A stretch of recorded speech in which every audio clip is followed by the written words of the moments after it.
踏みしめて君は目覚めてゆく天使の微笑みで連れ出して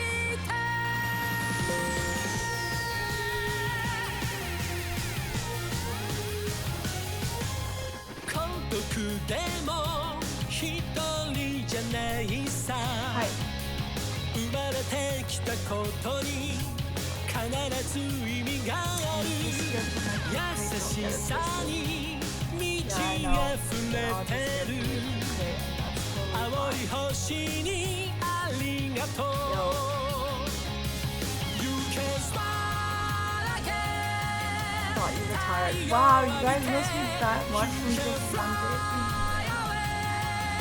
世界は君の輝きを待ってる大地を踏みしめて君は目覚めてゆく天使の微笑みで連れ出して始まりはいつでも遅くないさ何度でも立ち上がる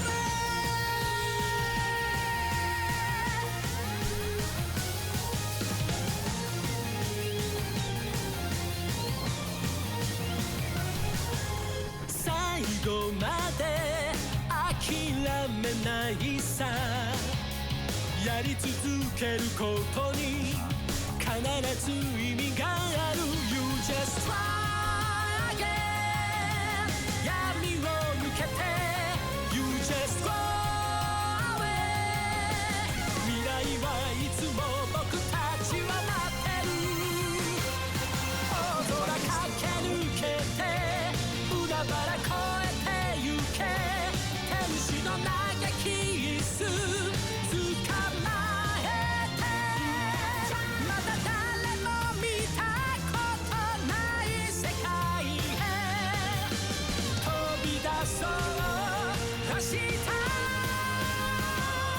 大地を踏みしめて君は目覚めてゆく天使の微笑みで連れ出して終わらない冒険に出かけよういつまでもどこまでも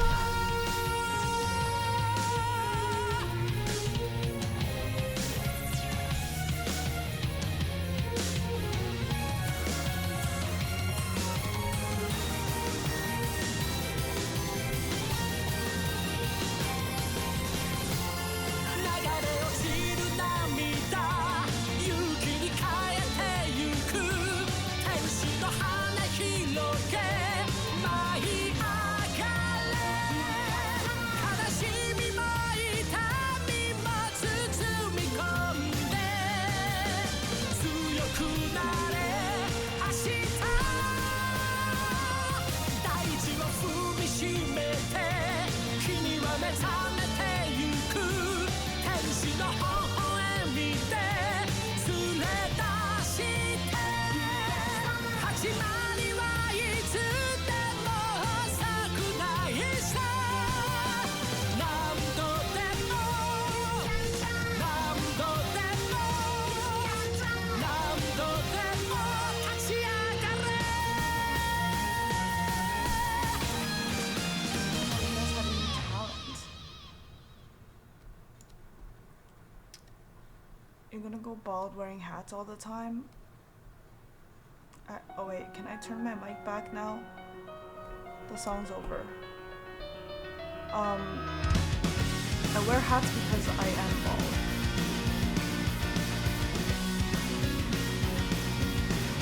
Oh, mic too loud. Oh, 'cause I turned it back.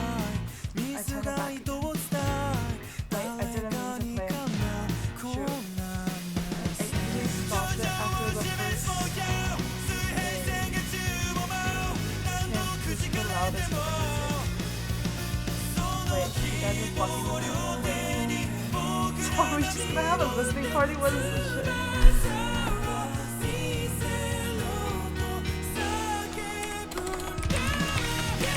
I gotta get over it.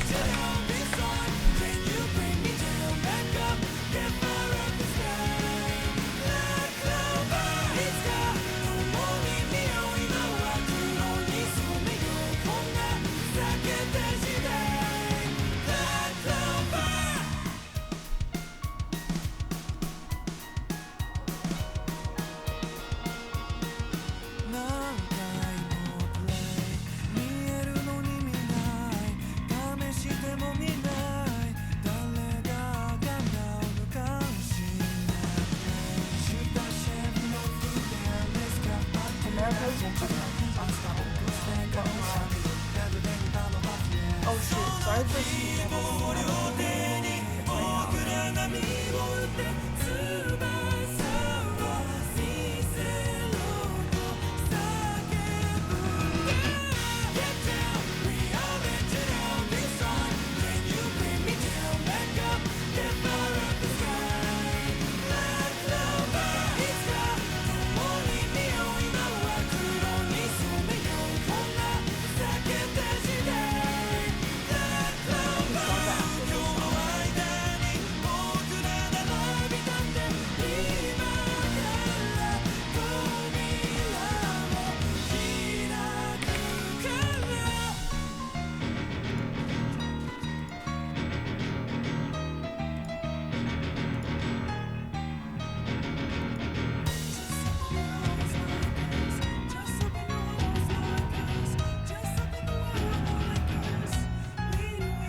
Alright. Yeah,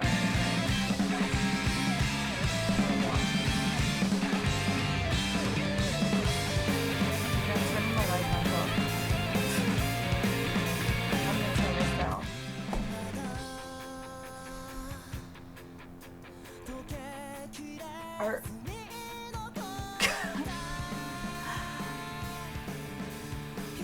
Kick the floor. Are you guys watching the game at the same time? I guess you're just watching the game.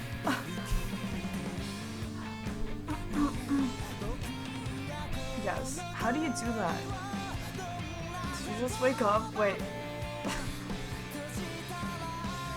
Do I look like I just woke up? I don't watch soccer. Don't laugh about the USA losing if you're a spy. Wait, who's playing it? I don't even... What's going on with the game? I wanted to start the UFC study sessions today, but if you guys are watching the game, that might not be the best thing to do.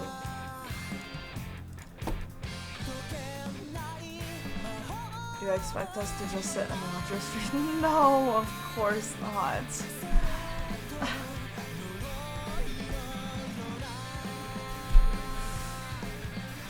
Say losing 3-1, damn.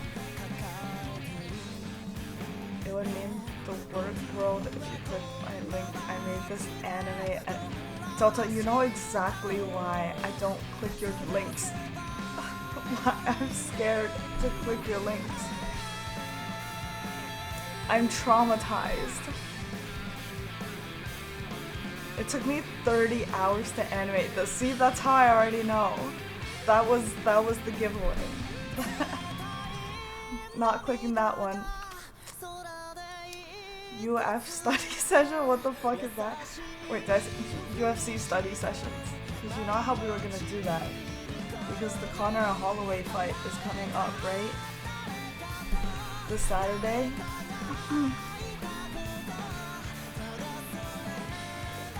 I turned down a very exciting hangout from Andy because I said I have to watch the fight with you guys.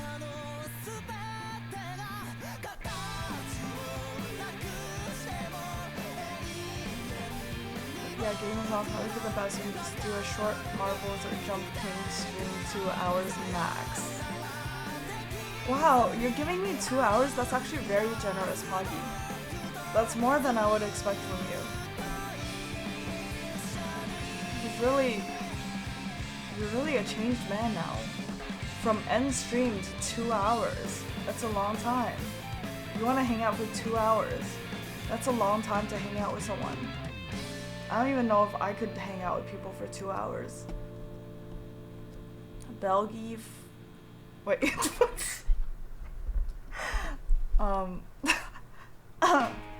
Mrs. Release your relationship announcement video tomorrow at 9 a.m. Wait, what? Did he say he has an...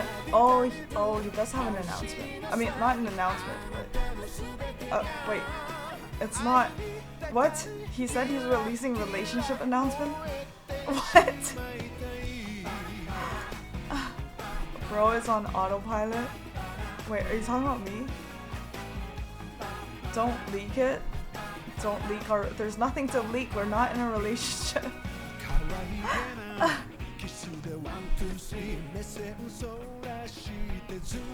It all comes to light tomorrow. Wait, what? Oh, what? I farted and took a bit of a burger at the same time. What? Oh, not relationship. Now they are married. No. He showed us the thumbnail of you holding hands. It's AI. If there is such a thing. You're not getting me with that. So guys, I'm so sad I didn't get to... I was gonna stream... I went to Anime Expo again yesterday, Sunday. That was the last day. And I was gonna top all 3 days. And then frickin' my dumbass left the stream phone at home. I was so stupid. I actually had... I was so set on doing the entire Anime Expo. But yeah, I was really sad. I left the stream phone here, and Anime Expo was really far. And I was trying to figure out how to stream it. I was like, okay, I'm gonna stream from my iPhone. Like, no matter what, I'm gonna do this. I gotta do this. This is the last day. And then I wasn't super happy with. I mean, I think I got. There was definitely good moments. I know there was a lot of Fs, but I think you guys enjoyed it for the most part, like the whole Anime Expo saga. Honestly, I was only gonna go 1 day, but I had a lot more fun than I thought, so I ended up going every single day. And also, it's like in the morning, like we get there at like 7 a.m. I help out with booth, and then I start streaming in the afternoon. But I felt like, I mean, the first 2 days, I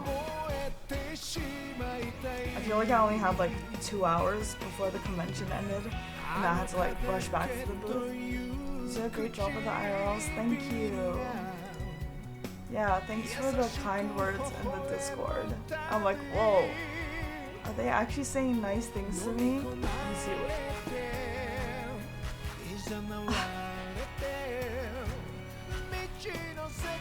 But yeah, that's also why, I mean, even Fluffy in High Council was like, that was a good stream from the first day. So I was like, okay, I have to continue the saga.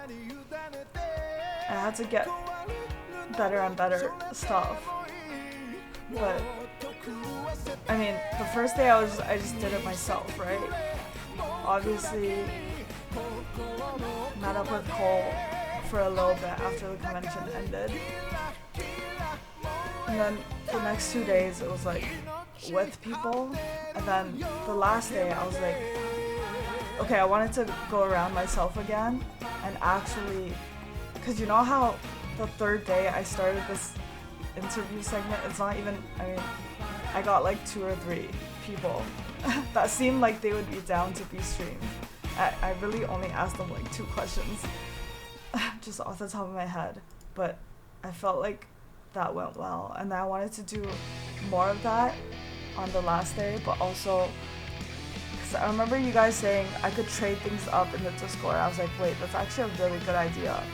I feel like Anime Expo is probably the safest place for me to, or like the place that I would still be uncomfortable, but I would probably be comfortable enough to force myself to do it. So I was like, I had these, I was digging through the One Piece cards. I got like, I dug out like the cooler looking cards that I thought people would like. I was thinking I could like, you know, give them cards and see if they would, I could be like, oh, if there's anything you have that you'd be down to trade for the cards, throw them away. Oh.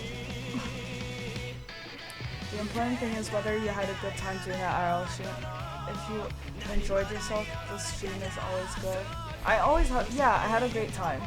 I had a better time than I imagined I would there. I guess that really is home for me. I guess I really do feel comfortable around weebs. Not that I'm a weeb myself at all. No? Wait, I thought I canceled my sub sus. Yay, Coleman, thank you. Thanks for not canceling and celebrating your 3 months. You literally learned Japanese from anime. No, I don't know any Japanese. I don't know any anime. You really missed a giant opportunity of doing it all. I know, after I got there I'm like, fuck, I should have just dressed up. But also, I mean, I don't have anything here, obviously, other than the Keyblade. I didn't have time to like after the first day I realized, I'm like, oh fuck, I should have been something. Like, there's so many characters I could do. And usually I find characters that could like match his hair color and then do a variation of it, not the exact character, but I'm like, fuck. But then it was too last minute, I couldn't, also because we're waking up like so early and then we stayed till the end, so I just realized I still had, it's Butterfly. Maybe we should get out to this one. It's digital. You spent $700 on a Keyblade and then you don't play it. But then, okay, I thought about bringing the Keyblade, but then because I'm streaming too, it would have been a really heavy thing to carry, and then it probably would have been more of a liability than an asset.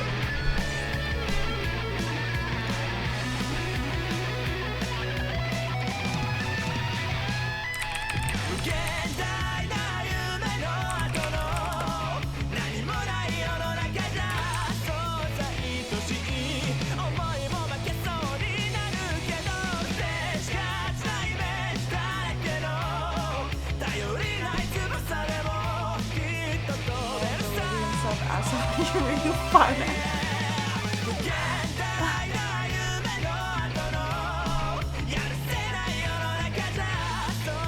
So, genuine question, are your outfits inspired on Dragon Ball?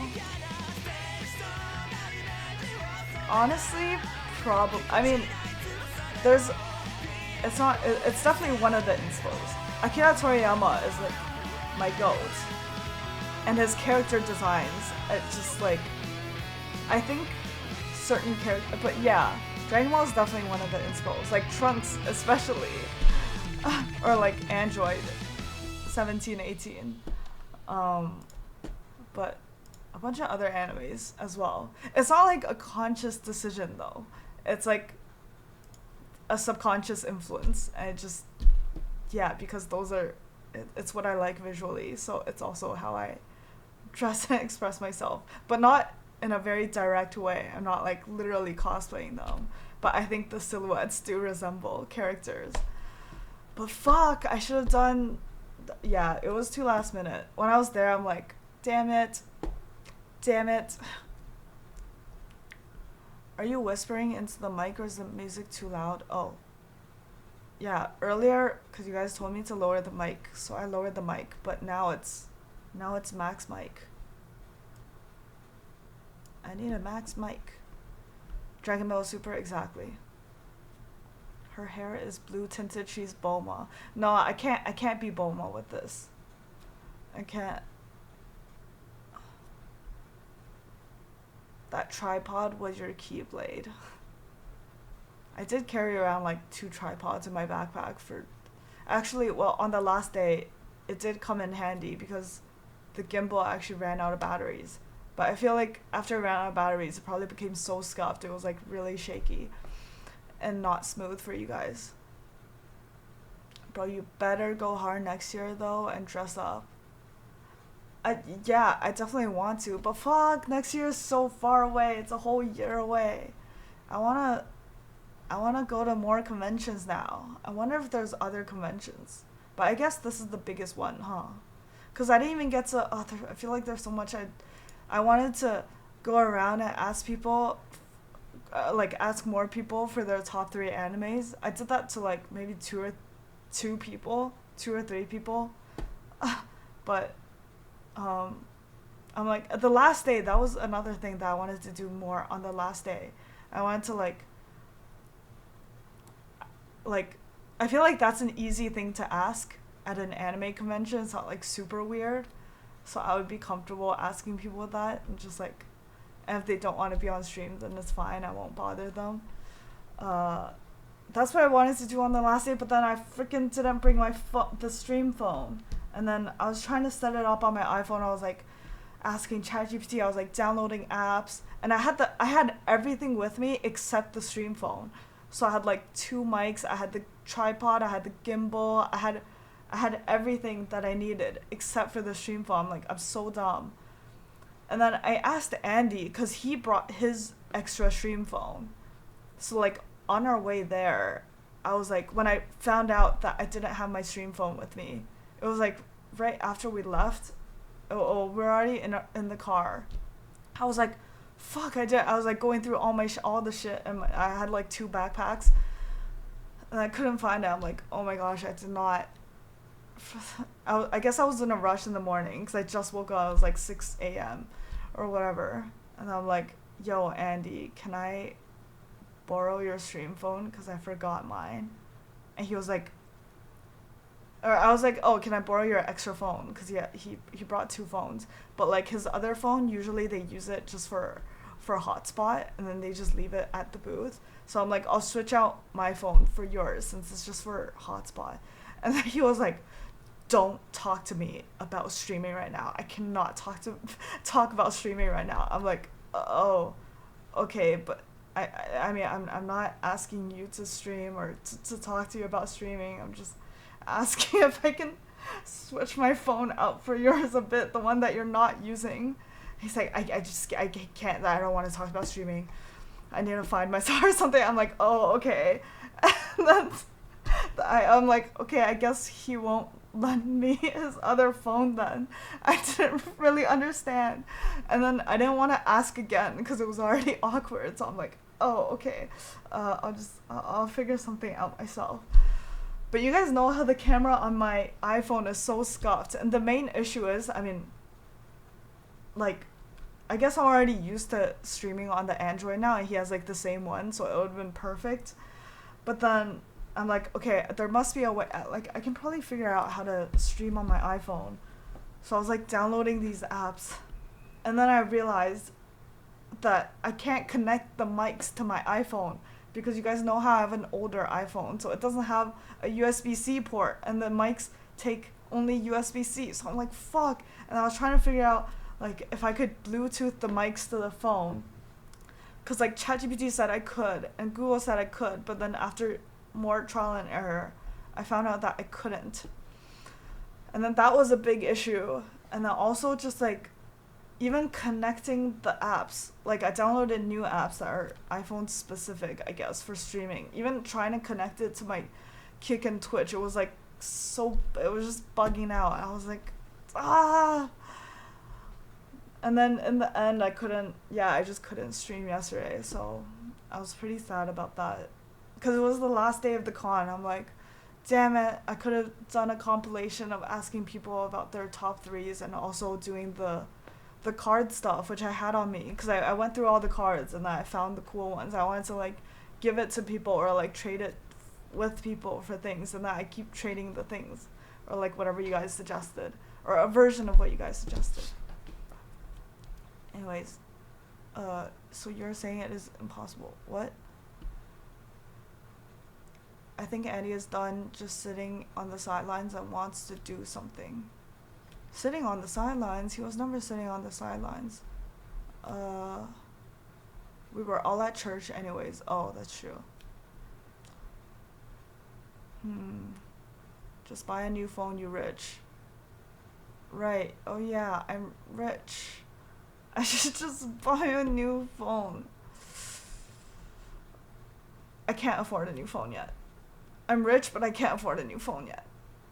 Also, usually it would be fine. I mean, I have that phone to stream with. It's just I'm stupid and forgot it. And then, so I was texting Cole. I'm like, dude, please bring my stream phone. But then he wasn't here either. So, yeah.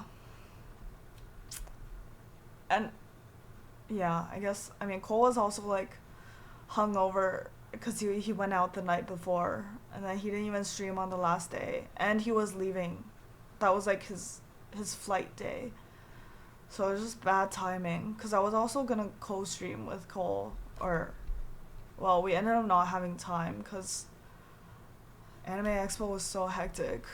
But, because before Anime Expo, he's like, dude, let's co-stream.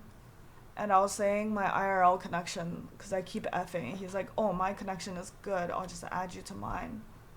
So, like, my server, and we both stream from, because he actually uses, like, a professional camera instead of a phone. And he's like, yeah, just put your account on mine, and then we'll both do it together. But then, I mean, we ended up, like, not even having time. But next time I see him, that'll be fun, I think. Also, I mean, shit in Yahoo is so fun. Kenta, it's Kenta. There are very lightweight selfie sticks that also expand into a stand when needed. Yeah, I mean, my selfie stick, well, it's a tripod, but it worked fine. Like, it does extend into a stand. I wouldn't say it's very lightweight, but it worked. It wasn't as smooth as the gimbal, but it was mainly, it was just the stream phone. That's what I needed. Everything else I had with me. I was so ready to stream on the last day. I'm like, okay, last day, I'm ready. I've learned from the last 3 days. And then I finally I can go around by myself again and just find people. But last day was also a lot more empty. But maybe that would have made it better because the first 3 was just so chaotic. No, for real, Bells, don't use the gimbal, use a selfie stick. Miz will tell you it's the best way to stream. Wait, really? But he uses a gimbal. What do you mean? When I was in Japan with him, he used a gimbal. Why is the selfie stick better? Wasn't it really shaky for you guys when I switched to the tripod? And also, like, a lot of the moments I was using my hand. First day and third day. You took his RuneScape phone? No, I didn't. No, he wasn't even doing RuneScape. Also, I didn't take his phone at all. He said, don't talk to me about streaming when I asked if I could borrow his other phone. So I didn't ask again. Goku voice actor came to my town years ago and had a tantrum and it's on YouTube. Wait, what? Whoa, why did he have a tantrum? Go to a chess tournament next. What? Go to the RNC. What's RNC? Go to D23. Wait, what? What are these things? There's plenty of weeb conventions year-round. Oh. But, I mean, not in LA, right? I guess I would have to fly somewhere for them.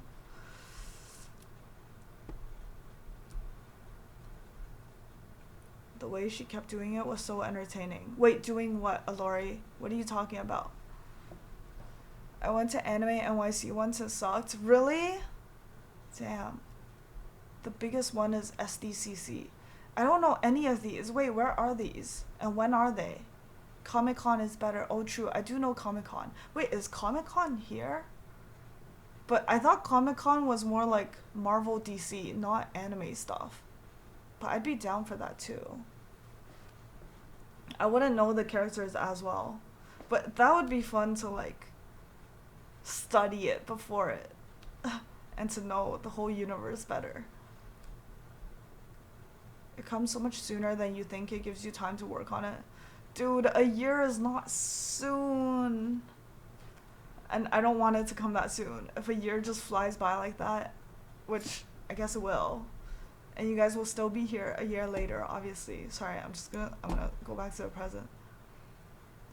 San Diego Comic-Con. Oh shit, wait, July 23rd. Wait, that's actually really soon. That's this month. We're in July already. I didn't even realize.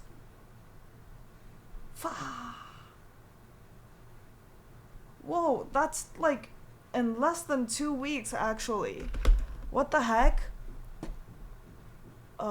Tickets probably sold out. Oh.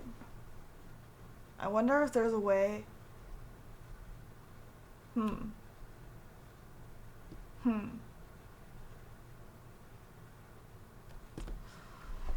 Damn. Who else are we gonna bully? What? DreamCon is next week, but it's in Houston. I also don't know what that is. Drop. Are these all anime conventions? I mean, yeah, I don't really know conventions, but after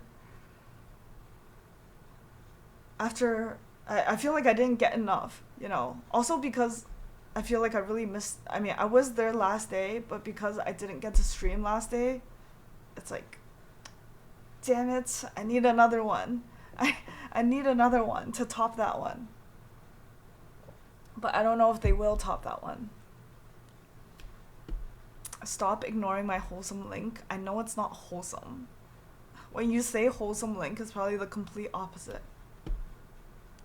Jacking it, jackety, jack, smacking it, smackety, smack. Have you ever been to SawCon? No, I haven't been to anything. I don't know any of these that you guys are naming, but I'm down. If there's like opportunity to go to any of these. People sit outside selling tickets. No, I don't want to show up and just try to buy a ticket off someone sitting outside. Also, no money for a ticket. That's probably like $1,000. There must be a way. Ignored last 10 minutes. What? No, Aloria, I was talking to you. From your message from 10 minutes ago. We should so she can catch up. You got Comic-Con and the individual cities had spin-off Comic-Cons all the time. I see.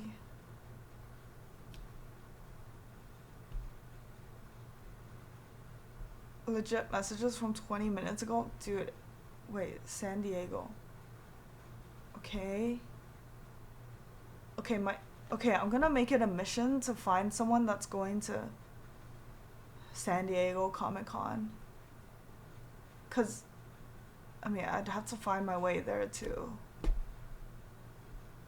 She's the only streamer I know that reads her chat by scrolling. Wait, is this the 30-minute brain delay? Oh. She's so far back. Oh. A gimbal is the best. Just learn how to use it. Wait, after this message, I'm coming back. I think I know how to use it now. It was good second and third day, right? I realized it's really just one button to stabilize it. It was just the face tracking that was fucking me up. But once it was like stabilized, it was good. But it ran out of batteries pretty quickly. So it doesn't even last a full stream. Can't even make jokes. She ignores punchline. Okay, well, what was your joke? What was the punchline? Say it. She's so far back, she missed the stuff about SawCon. What? It's such a shame. What? Hey, that's my clip. It's so good. This explains everything. So I really want to click on this link right now.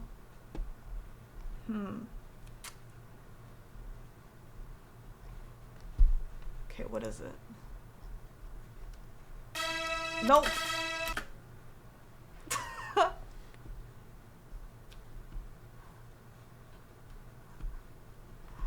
I didn't click the link. I didn't. I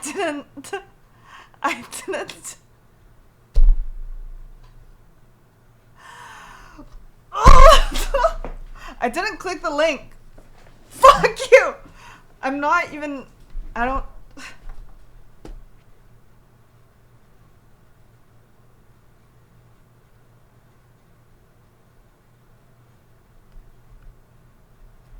You clicked the wrong one? That's crazy. What are you saying? See, this is why you guys are just. My trust for chat is just. And now when you guys send me real links, it's gonna boy cry wolf, and I just. Did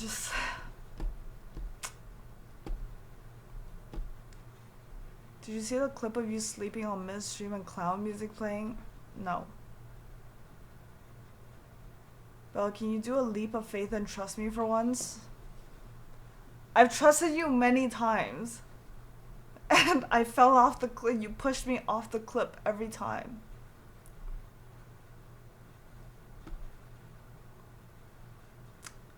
Sock on these nuts. Oh. A good one. Good one.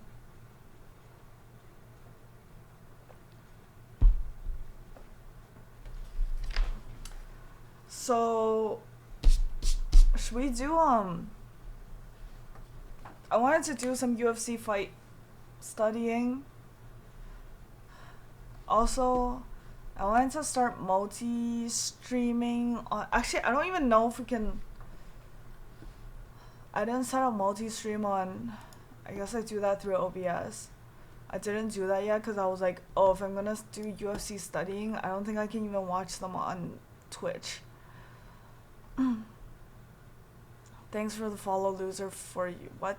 Loser for you. Watch Conor versus Diaz. Oh yeah. Yo, do you guys want to queue up some... Yeah, I guess, how do we do this? Like, I feel like I need to know MMA theory, and then we watch past fights. Like, I don't even know how the scoring system works. Or we just jump into fights and you guys teach me. But let's start queuing up maybe some UFC things that we need to watch and reaction queue in Discord.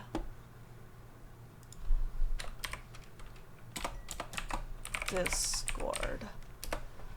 Wait, what? Discord. Wait, what? Discord. Ugh. Sorry.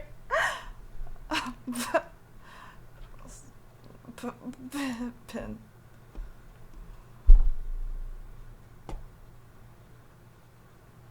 Your VIP, tell her it's not a troll. VIP means that's... He's the biggest troll. Does she think we are trolling? Aren't you guys always trolling? Why UFC? Because we're gonna watch the McGregor and Holloway fight together. But I'm a UFC noob. I mean, the White House fight was literally my first full card that I watched. And that was crazy. That was so good. So now, I want to start watching fights with you guys. But I don't want to LARP, and I want to actually understand what they're trying to do. So, and also just like understand the fighters and their backgrounds. Yeah, I don't really know where to start, and I mean, this should be safe for kick, right? I know for sure, like, the actual fight we'll just have to watch in Discord or whatever, and then I just react on kick. But if we're gonna do, like, past fight videos, I wonder if that's okay. Conor McGregor.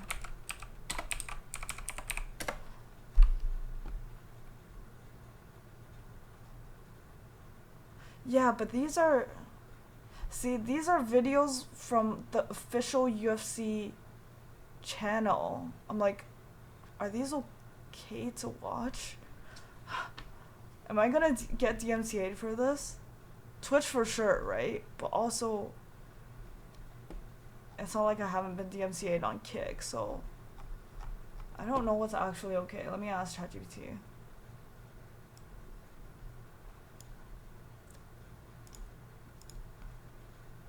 Or maybe we just play Jump King. Oh yeah, actually, on the last day of the anime,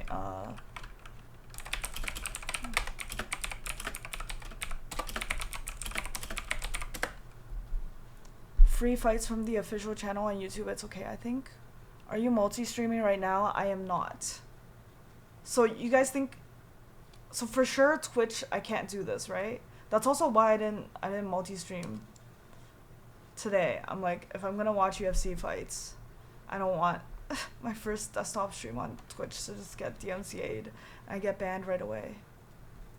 UFC 1 is too old to be under copyright? Oh, is that how it works? Twitch doesn't allow live streams of anything, even IRL. Wait, what do you mean? Oh, like IRL of the fight. But then you also, yeah, I also need to understand Twitch rules before I actually start the whole multi-stream thing. Like I can watch certain things on YouTube, right? But things from like, I don't know, official UFC, I can't watch that.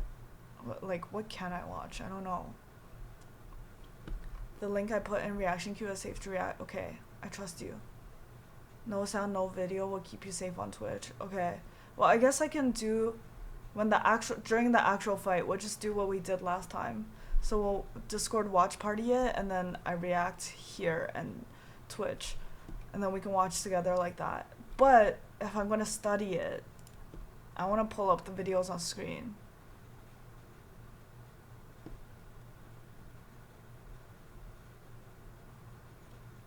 Old UFC is goated, but it doesn't translate if you want to learn modern MMA. Oh, really? How come? Also, I mean, I'm down to still watch it. Just to watch, but yeah, I also wanted to, yeah, specifically watch McGregor and Holloway stuff. So we're like prepped up for the fight. Showing brief clips only if they qualify as fair use, which is highly fact specific and not guaranteed. Oh. So I guess I have to, oh, they have to be really short videos, and maybe I just keep pausing. True, they have rule changes. It used to be the Wild West. Oh, like old UFC and modern MMA.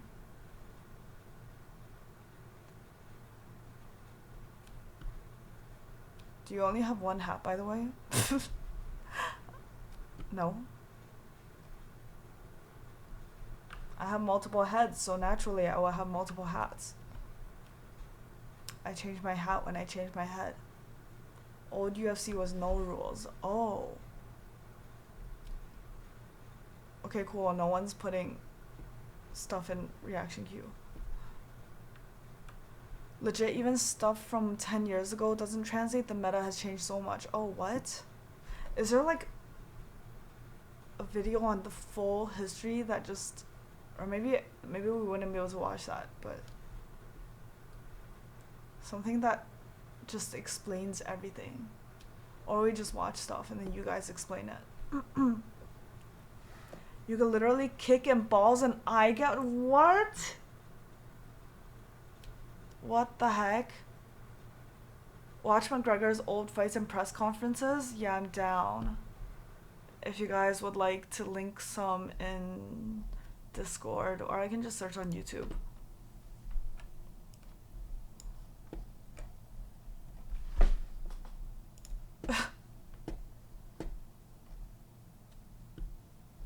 I mean, these are all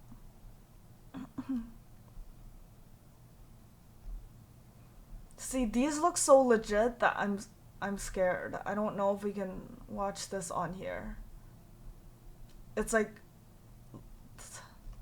official UFC channel.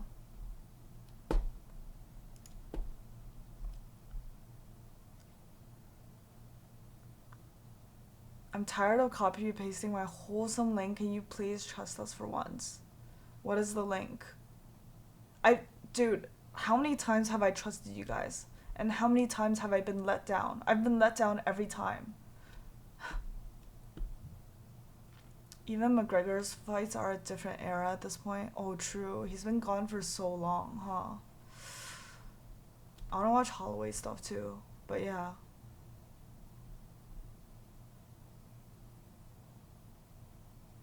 Why are you trying to learn about UFC? Teenth, I already answered this! Should we wait? Report Bell to UFC now or wait till she brings clips up?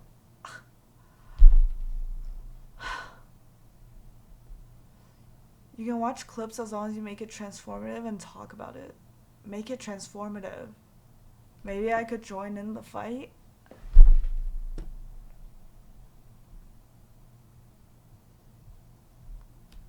Denham's won the lawsuit, you're fine. I have no idea what that means. You never trusted us, just have faith in us for once. Every stream, I put my trust in you guys, only to be let down and kicked down to the ground, and then I cry after every stream. I linked something non-DMCA, thank you.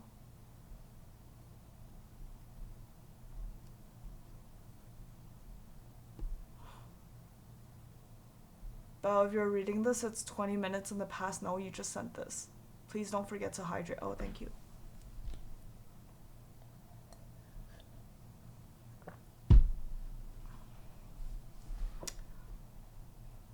You could just say she can't watch clips. Haha. Damn it. You should just watch compilations of fighters or knockout compilations. I'm down. You guys can link stuff and queue it up. This was my favorite part of your IRL streams. It's a kick link, not trolling, but okay, fine.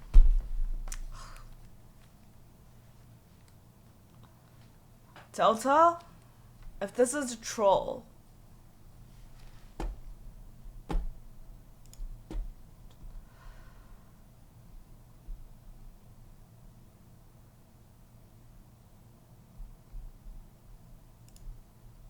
wait, shoot, I lost it.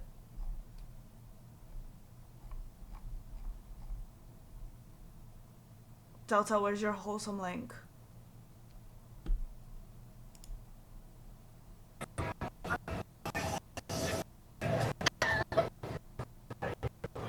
Oh, nice. Yes, that's it.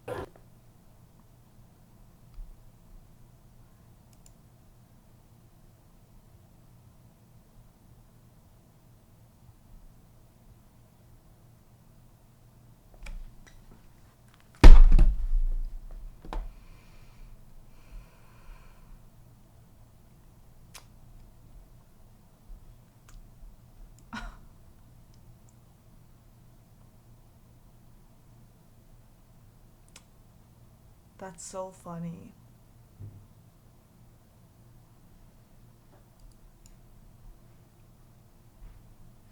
You're so funny.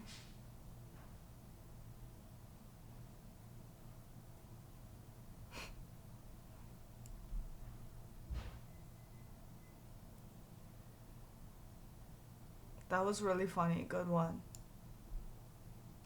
That was a good one. Just remember I trusted you for that. Thanks for sending that.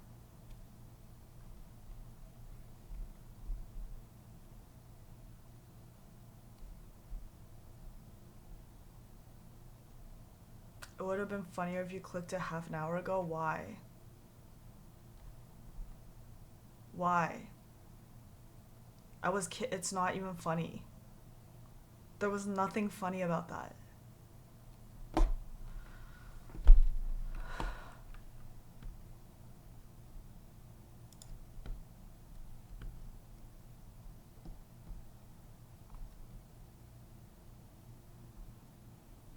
The only part that made it funny is that it took 30 minutes to click.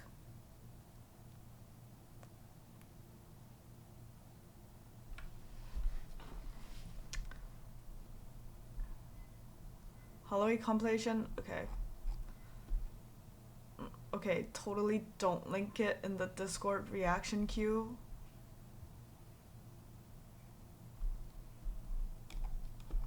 Guys, we have a reaction queue. In case you didn't know.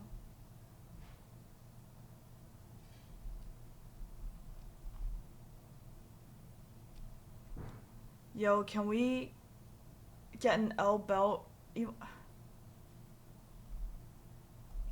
know what? Maybe let's not do the UFC studying.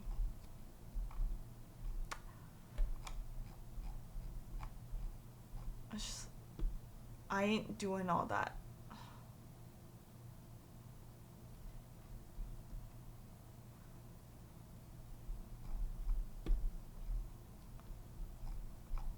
Okay, send your link again. Do IRL UFC go start a fight? I've actually been wanting to take boxing and Muay Thai classes for so long. I wonder if there's a place that would let me bring IRL with me.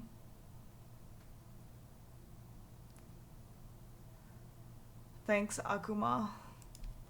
I guess. Bro, this is from the freaking...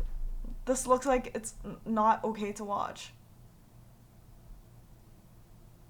Maybe if I use my camera to block the UFC logo. Throwing those shots. Another hard shot to the body. Yep. Pettis is in trouble. Holloway's pouring it on. Holloway looking to finish melting. it. That's it. Wow. Next, Holloway finishes it's on YouTube, you're good. That's not true. ChatGPT literally told me.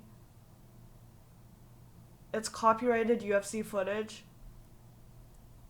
And UFC's official pages direct viewers to licensed watch platforms such as UFC Fight Pass and Paramount Plus.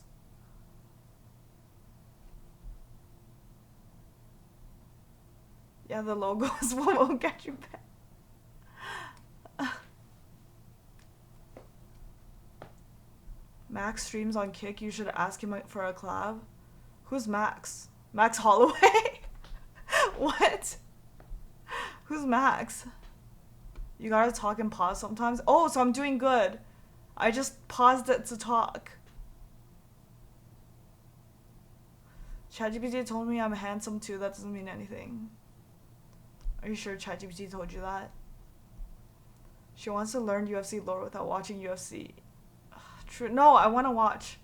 No, but there has to be like some non-DMC, like official UFC. I scare. But there must be. Are there like no other platform? Anthony Pettis. Outstanding. He tagged him with a nice clean left hand there. Holloway having a very good round. Whoa, To the good body. combination. Oh, he hurt him with that body Rocked shot. him with the body shots. Looking to finish it late here. Oh my Nice. God. Holloway finishes Justin Lawrence. That is a huge feather in this young man's cap. Huge body shots. Now this is smart at Chopra. Wait, but I want to watch the full fights. These are just the finishes. I want to see. We gotta see the whole lead up to it. Or do you guys just like only watching these? I want to see full fights. Ask ChatGPT to give you links. Oh, just look up documentary compilations. You have to pause every 5 seconds for it to be legal, Bells. That's so often. That makes it not even enjoyable to watch at all. Look for the free fights in the channel. How would I even know what the free fights are? Whoa, every Conor McGregor KO. Conor versus Diaz 1. Anything on their YouTube is a free fight. What?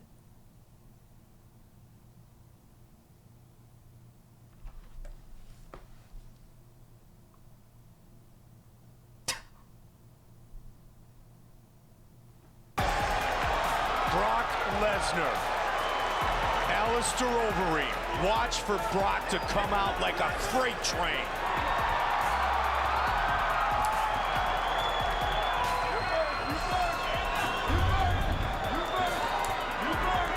black trunks for Brock Lesnar. He throws a kick early. 2 kicks. White and gray trunks for Overeem. Well, that's a good idea to throw Overeem off, you know, set up the takedown, throw some punches and kicks, mix it up. Overeem missed that right hand, grazed him. But you're playing with fire if you get into a striking matchup with Alistair Overeem.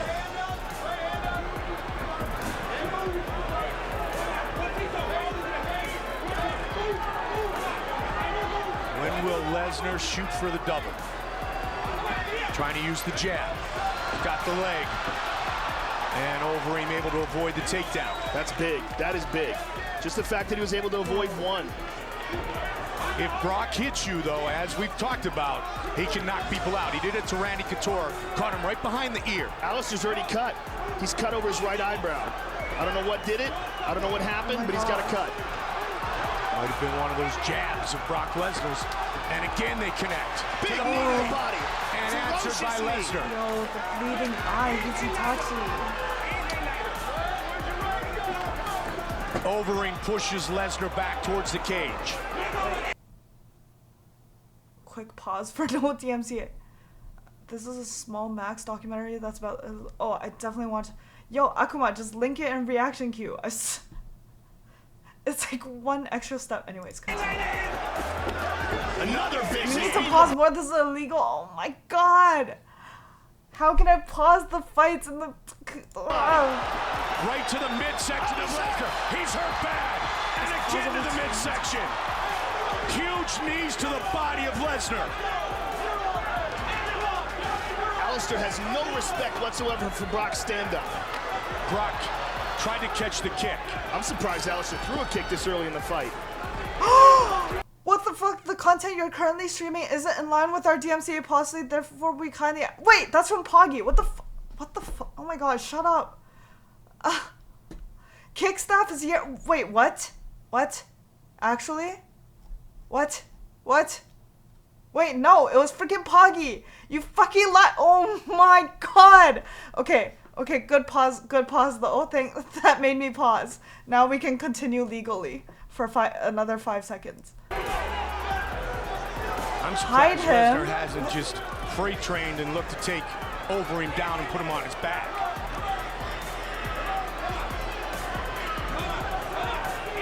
Whoa. Our main event of the evening. Brock looking for the Another uppercut. knee. Big punch. Oh shit. He's hurt. Brock is hurt. Oh, Kick to the body. So much punch Oh, to the shit. body. Oh. This is going to be it. That's it. It's over. damn, that kick really got. He just stumbled and fell himself after. Oh my gosh. Well, the eyebrow cut is badass. The bleeding eye, he's actually Itachi. Shots to a body What? that has been... So what did you learn? You guys didn't teach me shit. See, this is why. Okay, I think we need to start with maybe MMA theory first, and then lore. Or you guys have to teach me as we watch if we're jumping straight into fights and finishes.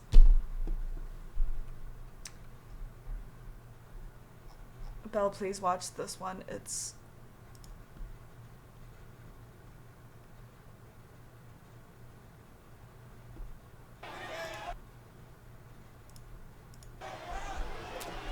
checked.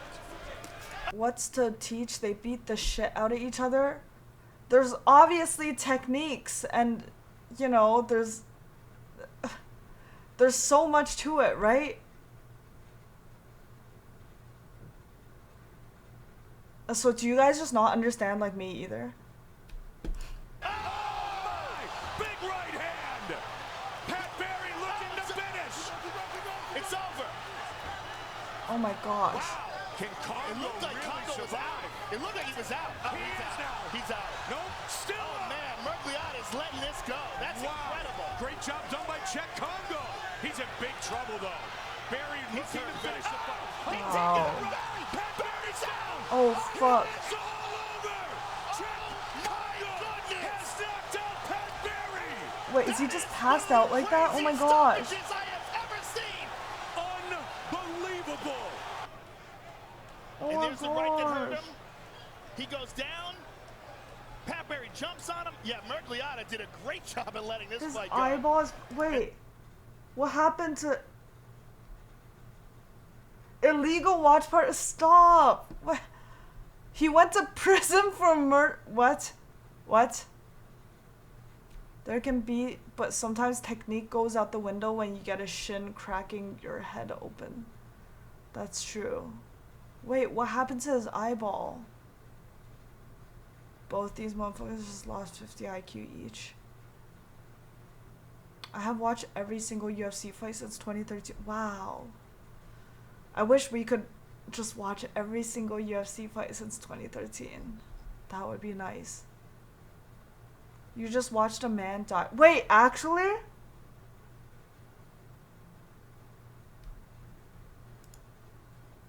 He died there? What? He died like 4 days. Oh my gosh. Wait, actually?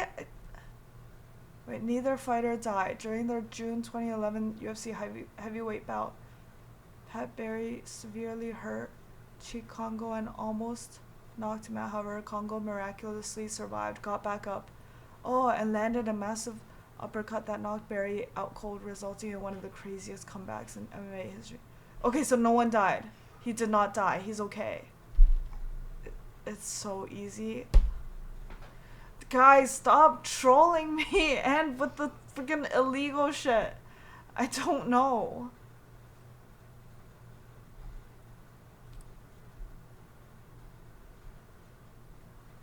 I'm scared to keep watching.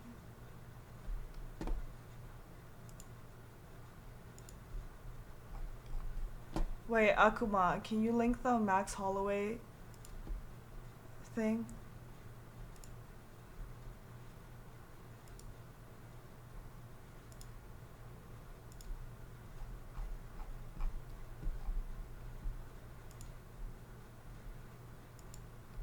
Also, I need a pee. What can I play in the meantime?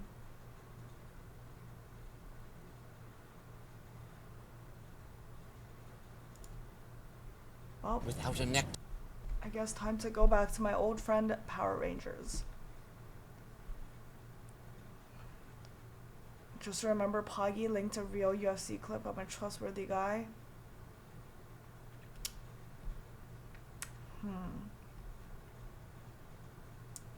This is a small Mac.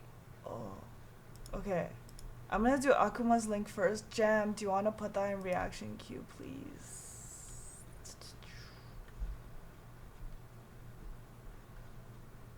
Wait, is this okay? This is 28 minutes. A full movie? Reported this year illegal watch party. Stop. Fines of up to 300 per viewer. Oh, it fines you guys? That's fine. Disgusting things to say, cause he loves you. What? No, it fines you. No! Also, I really need, okay, I want to watch the Max Holloway thing, so I'm gonna put on Power Rangers for you guys while I pee. You can watch Jam's full video. Nice. Wait, but I'm in Akuma's video. Jam, can you put your thing in Discord? Tie. Yeah, well, maybe I shouldn't even... Philip, stop! Stop, stop!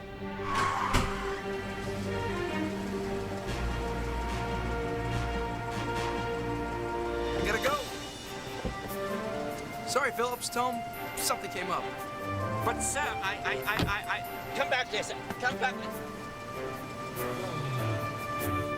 All right, you both brains. Let's blow this joint.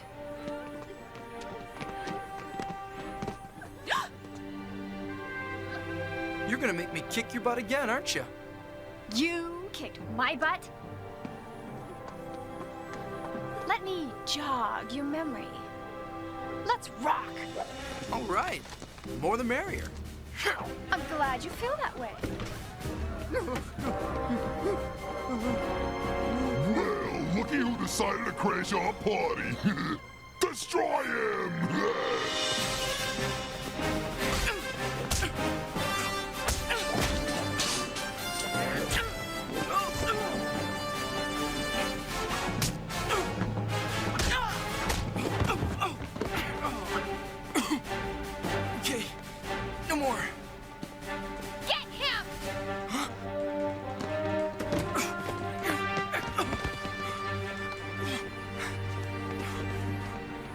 Game over.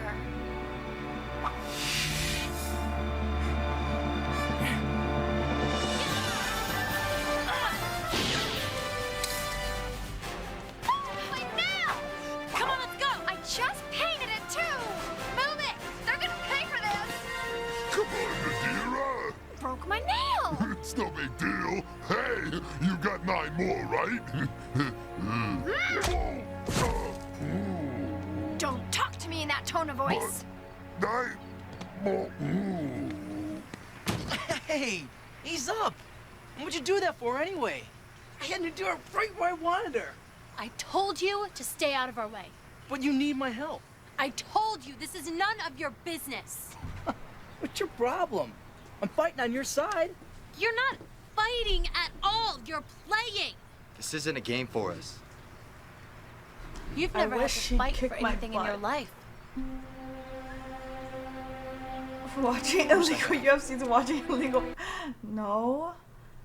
You guys said Power Rangers is fine because it's too old.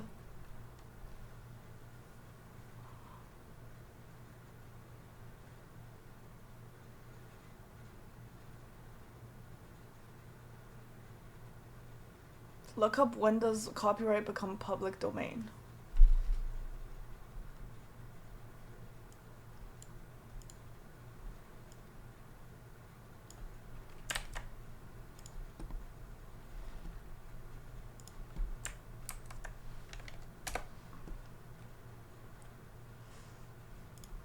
A work enters the public domain when its copyright protection expires 70 years after the author's death or 95 years from publication.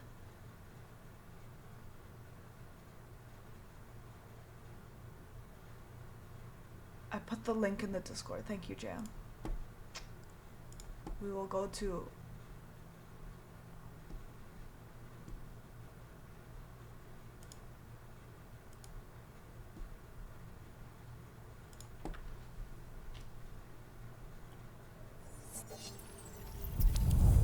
Ilia Topuria put on a masterclass performance against Josh Emmett.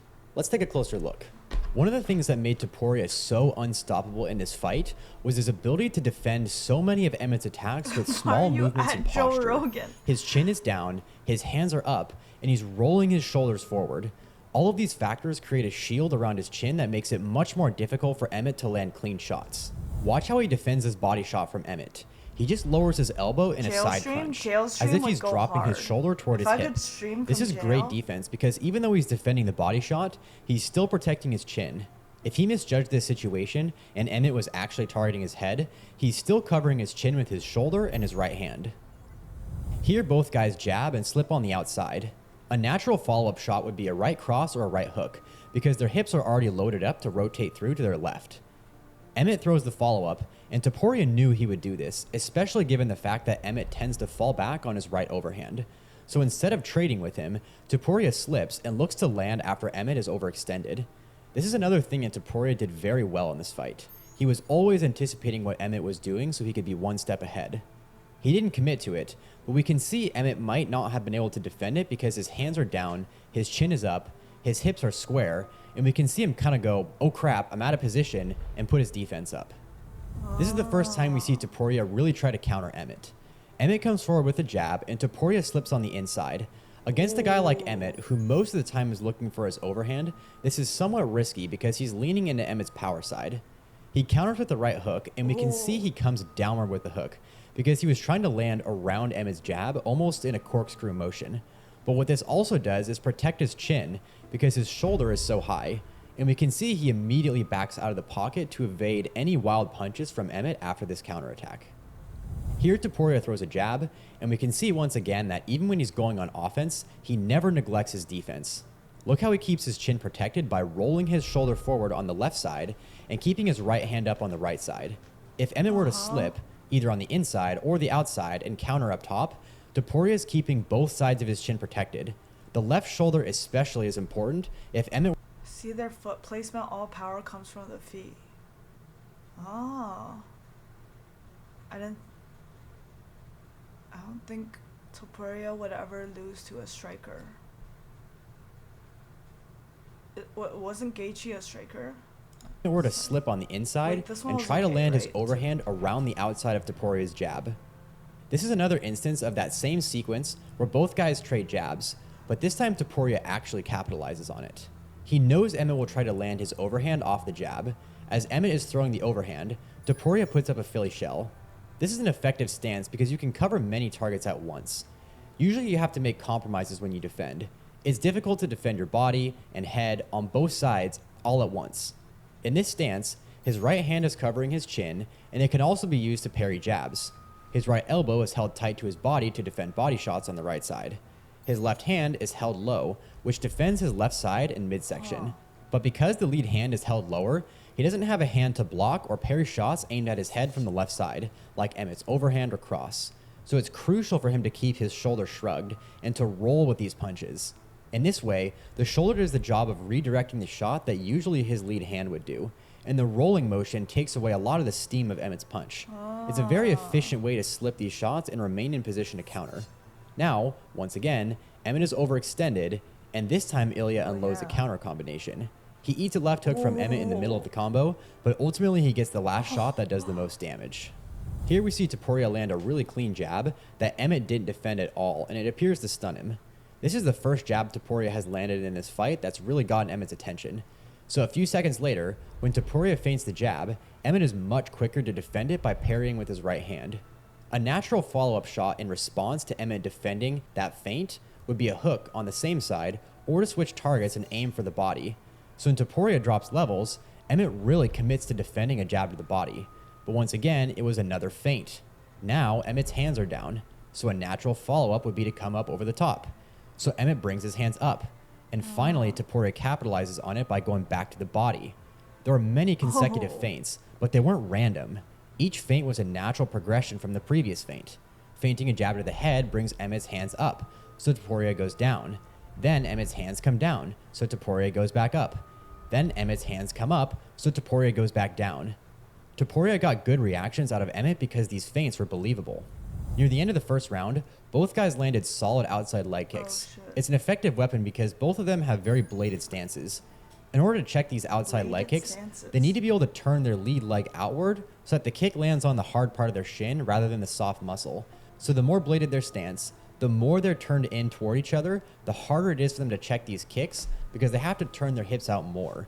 This low leg kick is a weapon that I think both guys could have utilized even more in this fight. If you go watch this fight again, you'll notice that pretty much any time they throw the calf kick, it lands really clean. Occasionally Emmett pulled his lead leg back, but both guys landed with a really high percentage. Ilya was very patient throughout the first few minutes of the second round, mostly relying on his excellent jab. One of the things that Topuria is very good at is stalking his opponents. It reminds me a lot of Alex Pereira. It's a very steady forward pressure that forces their opponents to move backward. But once they no longer have any more room to move, they have to either go sideways or forward. And in order to move forward, they usually have to get into some sort of striking engagement or shoot a takedown. So Emmett spent a lot of the time circling around the outside while Topuria tracked him from the center. Emmett loves his big right overhand, so a lot of the time he would circle to his right to get Ilya to follow him, then he would plant and explode forward to try and catch Topuria while he was moving into that power hand. This is what happened in the big moment in this round, and the biggest moment of the fight thus far. Topuria is stalking forward, and Emmett can feel himself getting backed up to the cage, so he explodes forward with his overhand, and again we can see Topuria rolling that lead shoulder in the Philly shell. In order to generate the most power out of his counter right hand, he needs to have his hips turned toward his right so that he can rotate through as he throws his punch. So rolling to the right accomplishes both the slip and reloading his hips for his counter right hand. And Topuria lands that big right hook that he's been looking for this entire fight. One of the things you'll notice about Topuria is that he leads his punches with his shoulders and his hands follow. And I think this is one of the reasons why he gets so much power behind his punches.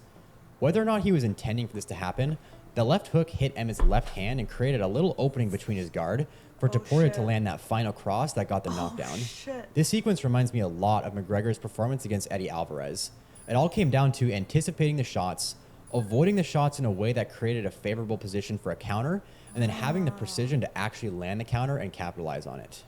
With about 30 seconds left, Emmett throws another overhand, and Topuria once again rolls and looks to land his right hook. Wow. One of the reasons why the last one landed but this one didn't was a little hop backward that created the space he needed. In this sequence, he didn't create enough space to effectively land the counter. Emmett shuffles forward and to the right with his hands up and his chin tucked, and it almost looks like he's trying to create some sort of reaction from Topuria to bring his hands down and create an opening up top to land a left hook. The problem here is he created a really good angle for Topuria to land a right hand. Emmett still throws his left hook, but Topuria is able to get on the inside and land a right hook over the top. This is one of the problems with Emmett throwing these huge looping shots. For a fast, sharp striker like Topuria, he creates way too much space for Topuria to get on the inside, and it takes too long for his punch to find the target. Topuria ends up landing on the back of the head here, but there really wasn't anything he could do to avoid it. He landed a few heavy shots on the ground, and Emmett was on shaky legs going into the third. In round 3, Topuria was winning the points on the feet with his jab, and again he controlled the center of the octagon for the majority of the round. Near the beginning of the round, we actually see a pretty good counter from Emmett. Both guys trade jabs, and just like every other time they both throw jabs, Topuria expects a follow-up shot from Emmett before throwing a counter.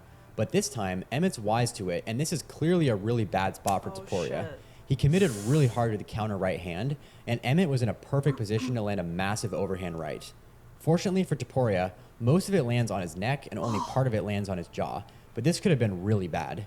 The reason why this sequence was so dangerous for Topuria is because he was countering off of Emmett's lead hand.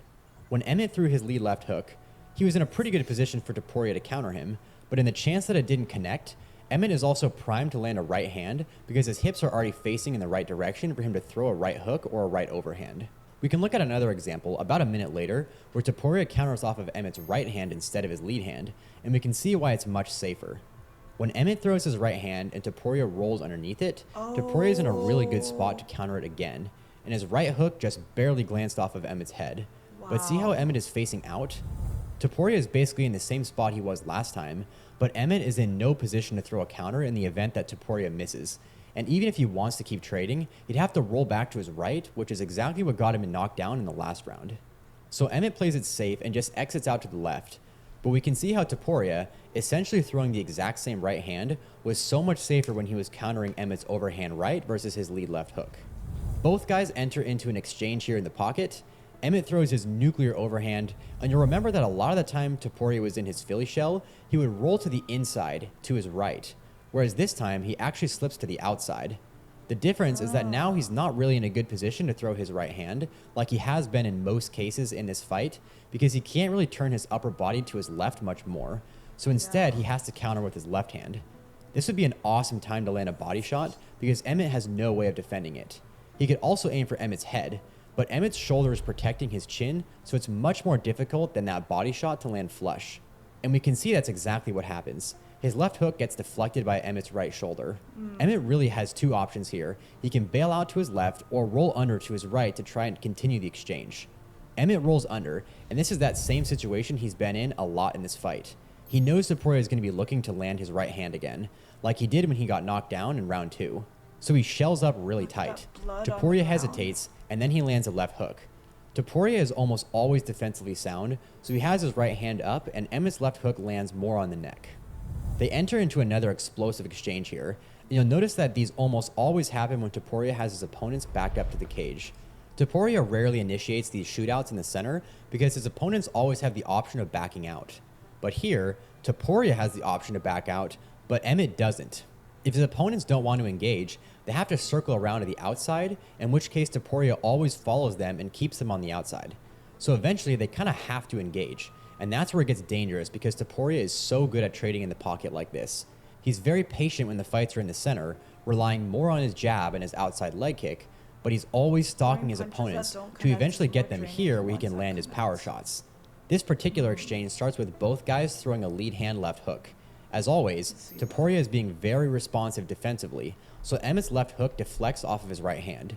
And you'll remember how we talked about how Topuria throwing his right hand is more dangerous when he's countering Emmett's left hand, because Emmett is primed to unload his own right hand. That's no difference here because we can see both guys are basically know what's in the pocket.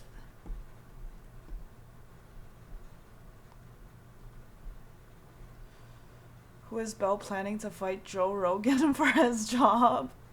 True. I can do Joe Rogan's job. I can probably start commentating and talk about aliens and conspiracy theories. I love doing that.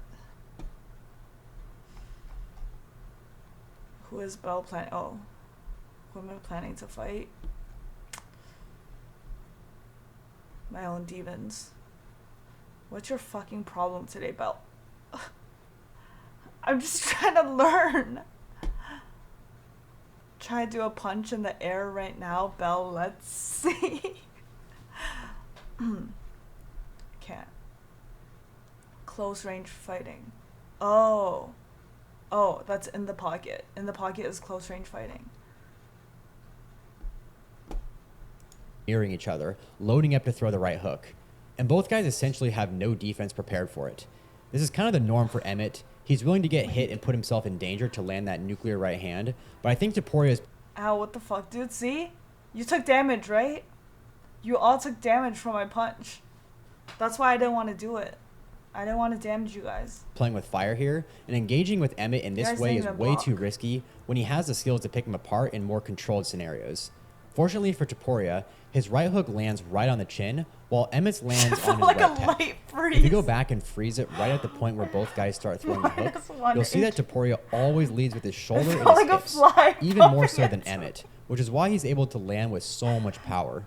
You'll also see that he keeps his arm nice and tight at a 90-degree angle. On the video. So all the force behind that punch is being supported by his entire forearm. All of that impact is being absorbed by Emmett's face. If his arm were more extended, it would be harder to keep his hand from moving backward and absorbing some of the shock of the impact. This is also one of the reasons why Pereira generates so much power with his hooks. He rarely reaches for his hooks, and he always keeps them short and tight. One of the problems Emmett was having was that he was telegraphing a lot of his attacks. Here Topuria again has Emmett backed up against the fence, so he's likely anticipating some kind of attack. Probably an overhand right or a lead left hook based on Emmett's attack pattern so far in this fight. And see how Emmett drops his left hand down to his hip before he throws his left hook? The moment Topuria sees this, he's already moving his head off the center line. And once again, he's perfectly set up to land a right hand. Here's where I think a body shot would be great for Topuria, because it's such an easy target. Emmett's chin is much farther away, and it's behind his lead shoulder, so it's a more difficult target to hit. While Topuria misses the counter, Emmett's posture is completely broken down, so a counter from him isn't really a threat here. And Topuria lands a really nice left hook as Emmett pops up. This exact sequence happens again almost right away. Emmett loads up for his lead left hook with a huge windup. Topuria sees it coming, moves out of range, then plants and throws the counter right hand. Unlike the last one, this one landed. But you can see that if Topuria missed the counter, that overhand is still a threat like we saw in the opening sequence of this round. Topuria's defense is so smooth here as Emmett tries to land a body shot, followed by a left hook. Rolling that lead shoulder forward not only deflects that body shot, but he's also already fading away from that follow-up left hook. And then he brings up his right arm, which perfectly defends that left hook. It's really clear here that Topuria was just one step ahead of Emmett in all of these engagements. We already talked about the Philly shell a few times, but there's two examples near the end. Bro, why are you walking this fake ass shit? If you want to learn the actual fighting and techniques, watch One Punch Man. True. I've already watched One Punch Man. That's why I'm so strong. And I can take you all out in one punch. That's why I don't throw punches around lightly. Do you know what the Philly shell is? No, I don't, Pillman. You keep asking me if I know what these things are, and obviously you know the answer already. I do not, but you're not explaining what they are. Discord link on the bot is invalid. It needs to be updated. Fuck! Can someone link the real Discord? Damn it, why is it invalid? What the heck? What happened? Shoulder rolls and defensive stance. Oh wait. That was, oh, Philly shell is shoulder rolls and thank you. Upside down.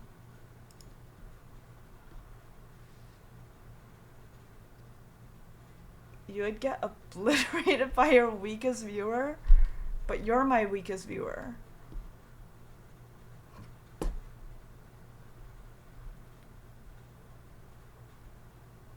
Can someone teach her to hate oblique kicks? What? You need to make a parama. What's that? Why aren't you streaming on Twitch, ho? Just call me a ho. Because I'm watching these things and I don't think this is okay for Twitch. I don't even know if it's okay for Kick, but I'm more scared about Twitch, so. I have such a crazy reach advantage, it wouldn't even be funny, you might actually die. I'm 6'3".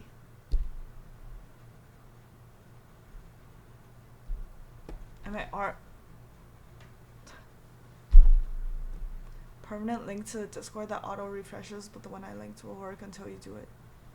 Oh, my link wasn't permanent? How do I even get that? You're the only one I ever saw get DMCA'd on Kick. Wait, are you serious? Why? Why me? Wait till she learns about the kitty scratch technique. I'm no doubt the strongest viewer here. I am a level 34 and I still haven't KMS. But I reckon a Mitchell would smash you into next millennium. You're 5'2", 310 pounds. Meat wad build.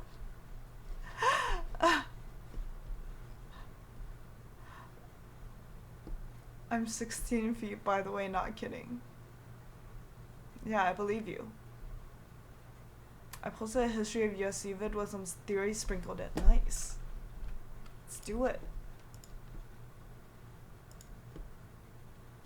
The UFC.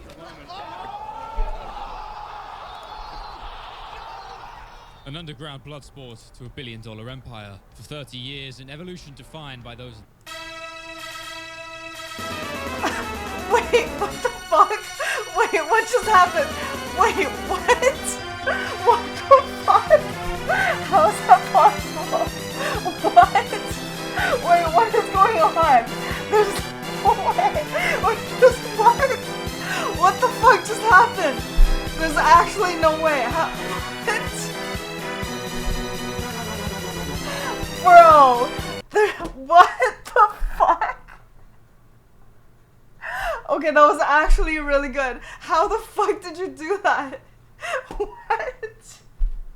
It says history of UFC, a legacy in motion. What? What just happened? Okay, we're not watching UFC anymore. Fuck you. That's crazy. I commend the effort. That you got me. You got me. You really think that's legit? Why would I not have thought this is legit? It says history of UFC, a legacy in motion. With this thumbnail. How could it have... What? How did you even do that?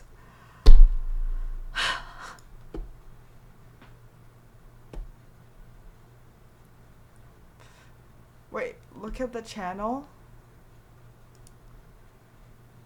Ringside Andy. Wait, this is Asian Andy. Wait, what the fuck? Bro. And that's the only... This is the only video on the channel. What the fuck?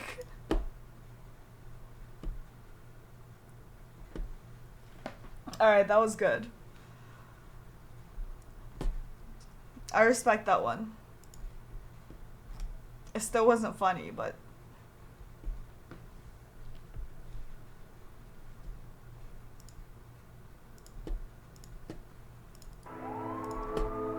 My mom and my dad, I knew there was heavy drug users, and then... Fuck, now I'm scared. The clown is gonna pop up in like any of these videos I watch now. I'm like, wait.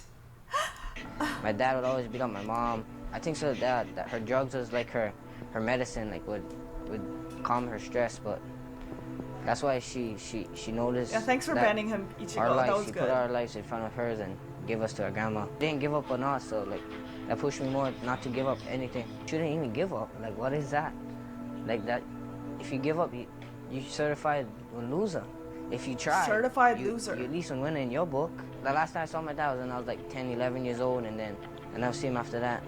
I still pray for him, but like he has no use in my life anymore.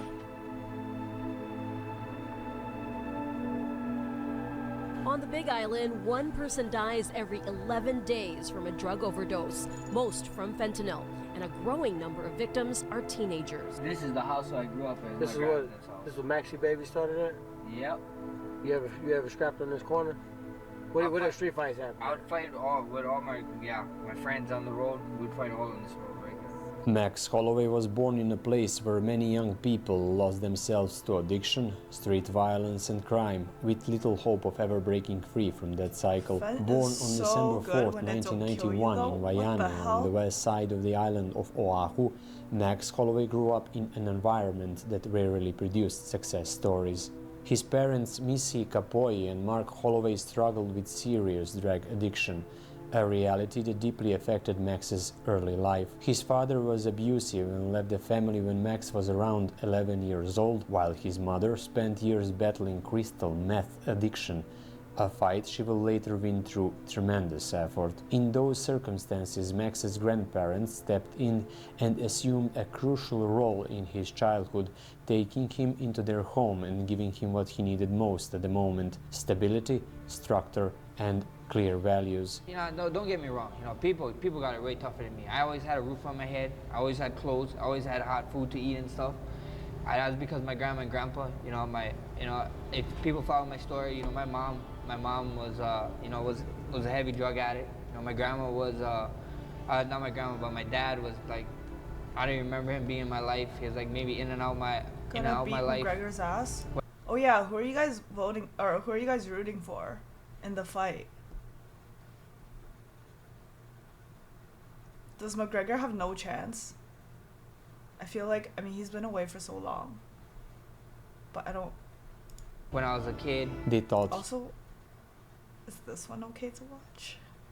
This one should be okay, right? Him that honest work has no shortcuts, that respect is not taken by force, and that dignity is not measured by the fear you inspire in others. Unlike many of his peers from the neighborhood, Max was a good student and not prone to the trouble. Even though his surroundings offered few positive role models, his inner drive to rise above the stereotype of a Kolohe West Side kid grew year after year, from a quiet desire into a loud ambition. Martial arts gradually became both his escape and his discipline, a channel through which he could release energy, find purpose, and begin forging his own path. Max bless Holloway. You been through a little shit, ain't you? Little bit, man. We always had hot water. We always had food on the table. I love my grandma and grandpa to death. I'll do anything for them. And then, you know, but even my mom, what does that because even though she was, drugs is crazy. Yeah.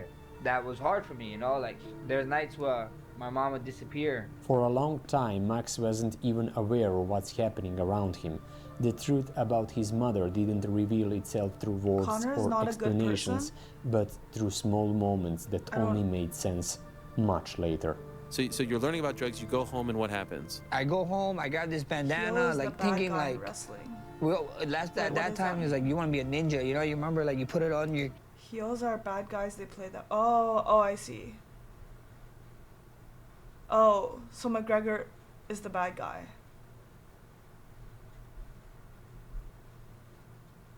Watch McGregor snap his leg in half. You put it on your head or you put it like the cowboys, whatever. Pull this thing off the shelf and freaking crack pipe hits the ground, and I'm like thinking, I see it, I'm like, holy shit, like what the hell, like I'm like putting it together, like, oh wow, like what? At first I was like this, and I was figuring, I was like, what is this? Whatever. I put it back, you know, put the bandana back, put it back, and then 1 year later, 6th grade is the DARE program. And then I found out, like, holy shit, like... That's what that was? Yeah, that's a fucking... Wow. That's a crack pipe. And I was like, what the hell is going on, you know? And you didn't know at the time, your mom? I didn't know, so... His last fight 5 years ago, his leg snapped in half. Oh, wait, that's why he's been gone. His leg snapped in half? was insane, but then I saw some stuff that you're not supposed to see, you know, like my mom fighting with her siblings and stuff over, like, in front of us when we were, like, kids and showering and stuff. So I always thought, like, what the hell is going on? Like, to me, this is normal. From a young age, Max seemed destined to fail. Not only did he come from a broken family, but he was also growing up in a city ravaged by drugs, violence, and limited opportunities, a place where the future was never guaranteed.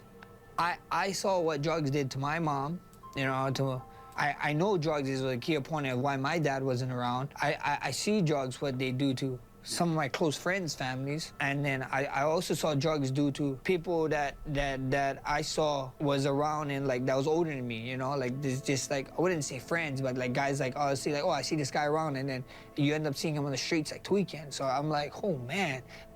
Seeing that, like, not even now, but even before, I was like, bro, I don't want to go down this train. I don't want to be another person in a stat book somewhere towards bad stuff, you know? Like, if I'm making stats, I want to make them in the most positive way they could possibly be, you know what I mean?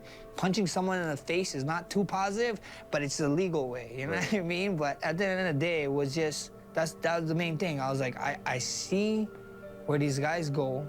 I seen what happened to family members' friends. I saw this, and I was like, this is not for me. I do not want to do that. And I just wanted to be great in something. I don't know what it was, but in my mind, I just wanted to be.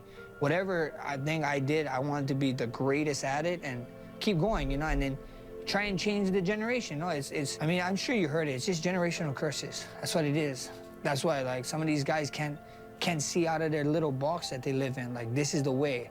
Like, since my parents did this, I gotta do this. Right. Since my friends is going to this party, I gotta go to this party.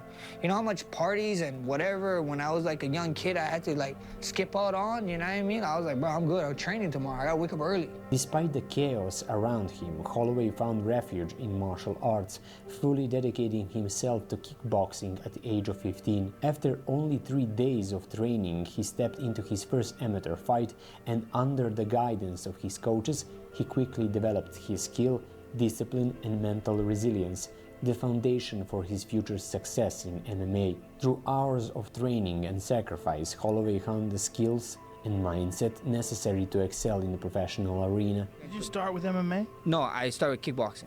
I only trained for 3 days. Oh, he was on road. I trained for 3 days. Yeah, my friend told baseball this season just done. Okay, I gotta watch I went to train with him. Too. I trained for 3 days, and then on the second day, I went there Wednesday, Thursday, Friday, so 4 days. So Wednesday I went train. Why are you saying Thursday I Joe show up. Rogan? They told me, my friend was fighting on Saturday. He's telling him, Max, the coach told us, Max, someone dropped out. You want to fight on Saturday? You gotta weigh 135. I was like, bet. I was like, I'll fight, because I was gonna go. I would have to ask but my story was I had to ask my grandma for $35 to get into the fight towards my friend kickbox. But I was like, I get to fight and I get for free. I get it for free. Like, yeah, this is bet. You know what I mean? I'm gonna get it for free. I don't have to ask them for $35. You know? You would train for 2 days and they asked you that. What kind of fucking coach were you going to that asked you if you want to fight on your second day? He saw what we were sparring already. I was sparring the first day. Second day came back, like we was like technical sparring, but then we was doing, you know, like the first time I ever sparred, when I went with them, I got punched in the face, and the first thing that went in my mind, like, I gotta punch this guy back. I don't know how I'm gonna do it, but I'm gonna punch you right back in your face because I hurt. You know, and that's what we did. And then I ended up fighting. I ended up winning the fight. I remember going to school that following Monday, and I was telling everybody, this is when K1 was huge. This was 2007. I was like, I'm gonna be a K1 fighter, guys. In amateur kickboxing, Max Holloway amazed an impressive 17 fights, gaining valuable experience and confidence inside the ring. At just 19 years old, he made the decision to transition to MMA, inspired by watching BJ Penn, a fighter who showed him that someone from Hawaii could rise to the very top. Around that time, his coaches gave him the nickname Little Evil, recognizing his aggression, persistence, and refusal to back down. Holloway made his professional MMA debut on September 11, 2010 in the X1 organization, where he faced Duke Zaragoza and earned a unanimous decision victory.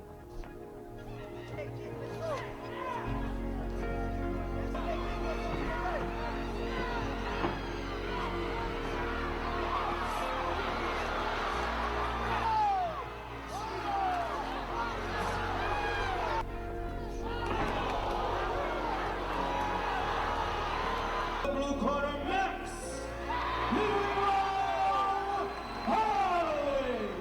Just 2 months later, matchmakers booked him for his second professional bout, one that will fast-track him into the title fight within the same organization.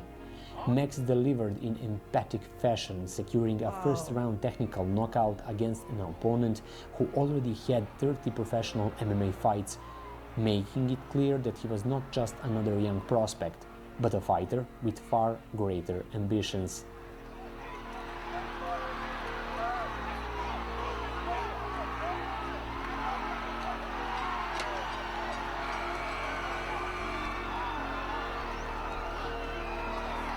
And I'm here with Max Little Evil Holloway, who's coming off a brutal KO. Talk a little bit about your fight, Max. It's pretty much what I was hoping for in stand-up war. Bryce Kamaka, real tough guy. He came out swinging. You can see my eye, but We see your eye. he caught me with some good stuff. I caught him with good stuff. I think I caught him on an overhand, and then I saw him buck a little bit, and then I just heard my corner say, he's done. So I went in for the kill, and sure enough, got the TKO. I don't know what time it was, but I finished him in the first TKO. With only 2 professional MMA wins, Max Holloway earned a shot at the X1 championship. Oh yeah, wait. Can we change the title to like studying UFC or something? Studying for McGregor Holloway? I don't know. Yeah. At just 19 years old. Standing across from him was Harry Sarmiento, a seasoned veteran who had over 45... Oh yeah, we didn't watch their first fight too. It has been changed? Oh wow. Professional fights at the time. What do you think about a Harry Sarmiento? Real tough fighter. I saw him fight a couple times. I got to train with him sometimes too, on occasions when I was younger. But this, I don't know. I don't really think he got any advantage. Maybe he been in there more than me, but I think like I wouldn't be in this fight if me and my trainer Colin McKenzie don't think we was ready. So I just think anybody can say anything, but as soon as we get in there, it's only gonna be me and him. So yeah, to be honest, I think I'm more than ready for this fight. I've been training real hard. My amateur days, nobody really talk about my amateur days, but my amateur days, I was fighting the top guys. All the guys who thought they was top. After 5 grueling rounds, Holloway emerged victorious by split decision, capturing his first professional MMA title at only 19 years old of age, and signaling that his ambition extended far beyond the regional scene.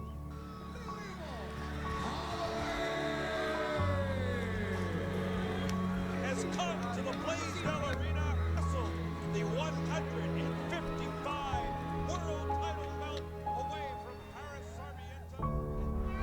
19.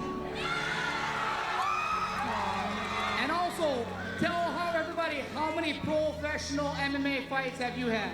This is my third one. Third fight, 19 years old, X1 world champion.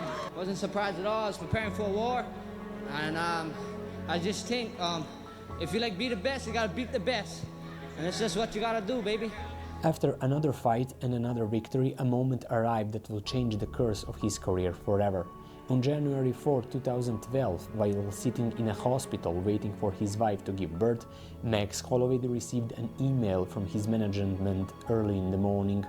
Inside was a contract from the UFC, along with scheduled fight against Dustin Poirier, set for February 4th of the same year. January 4th, I was at the hospital, and my son was I was waiting on the arrival of my son. The curse of I remember his exact career? times, 10:03 a.m. I get my phone rang and be like, hey, check your email. So I go check my email, and it's a UFC contract to fight Poirier for February 4th. Wow. First, I hang up the phone. First person I call, my older brother. And he know I was there for my son, so for my son that was being born. And he picks up the phone. He's like, oh, he said, what's up, Max? I was like, what? Is my nephew here? I go, no. Guess who you talking to? He's like, who I'm talking to? I was like, you're talking to a UFC fighter. And he go, You do the same laugh. You do the same laugh. At the moment, Max Holloway was the youngest fighter on the UFC roster. Standing across from him was a 23-year-old Dustin Poirier, who already had 4 UFC victories and was widely regarded as a fighter with a bright future ahead. Although Holloway started well in the stand-up exchanges, he struggled on the ground and suffered his first professional loss, being submitted by a triangle armbar in the first round. However, even then, Max showed the caliber of a future champion. He pushed forward and... Wait, what does it mean to be submitted? Recorded 2 consecutive victories before stepping into the octagon against the seasoned Leonard Garcia. Leonard Garcia is he's a brawler. You know, he's from a good camp, Greg Jackson, and one of his main training partners is Cowboy Cerrone. So you tap out. You know, not a joke at all. He comes to fight. That's what I love. He comes to fight. Doesn't like doing that wrestling stuff. He likes standing and banging. So looking forward to this fight. I'm a striker myself, and I found out 10 days notice, I believe. It was 10 days.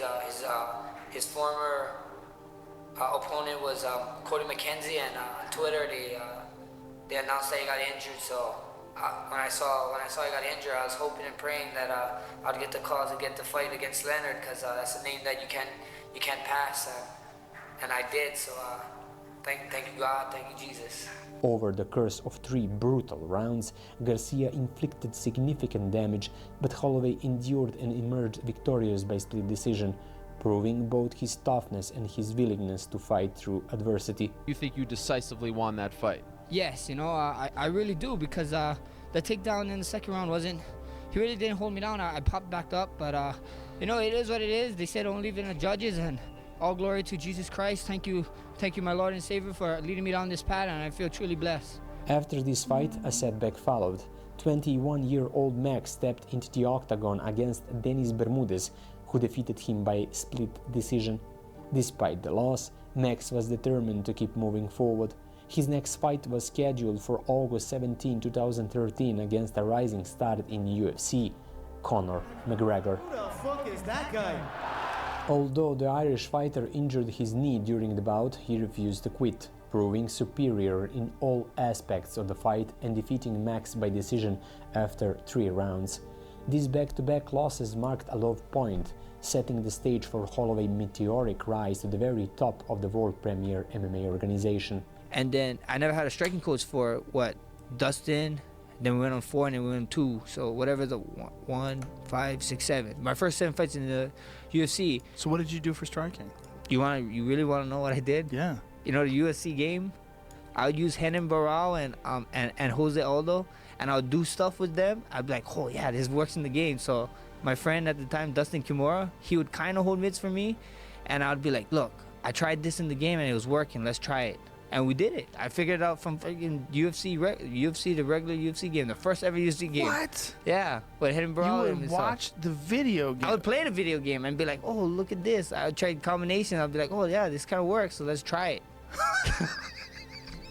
It all began on January 4, 2014 with a fight against Will Chope. Despite a significant reach disadvantage, Max found a way to overcome his opponent, securing a second-round technical knockout. Following this, he notched victory over Andre Fili, Clay Collard and Akira Kurosani, while a potential bout with Mirsad Bektic was cancelled.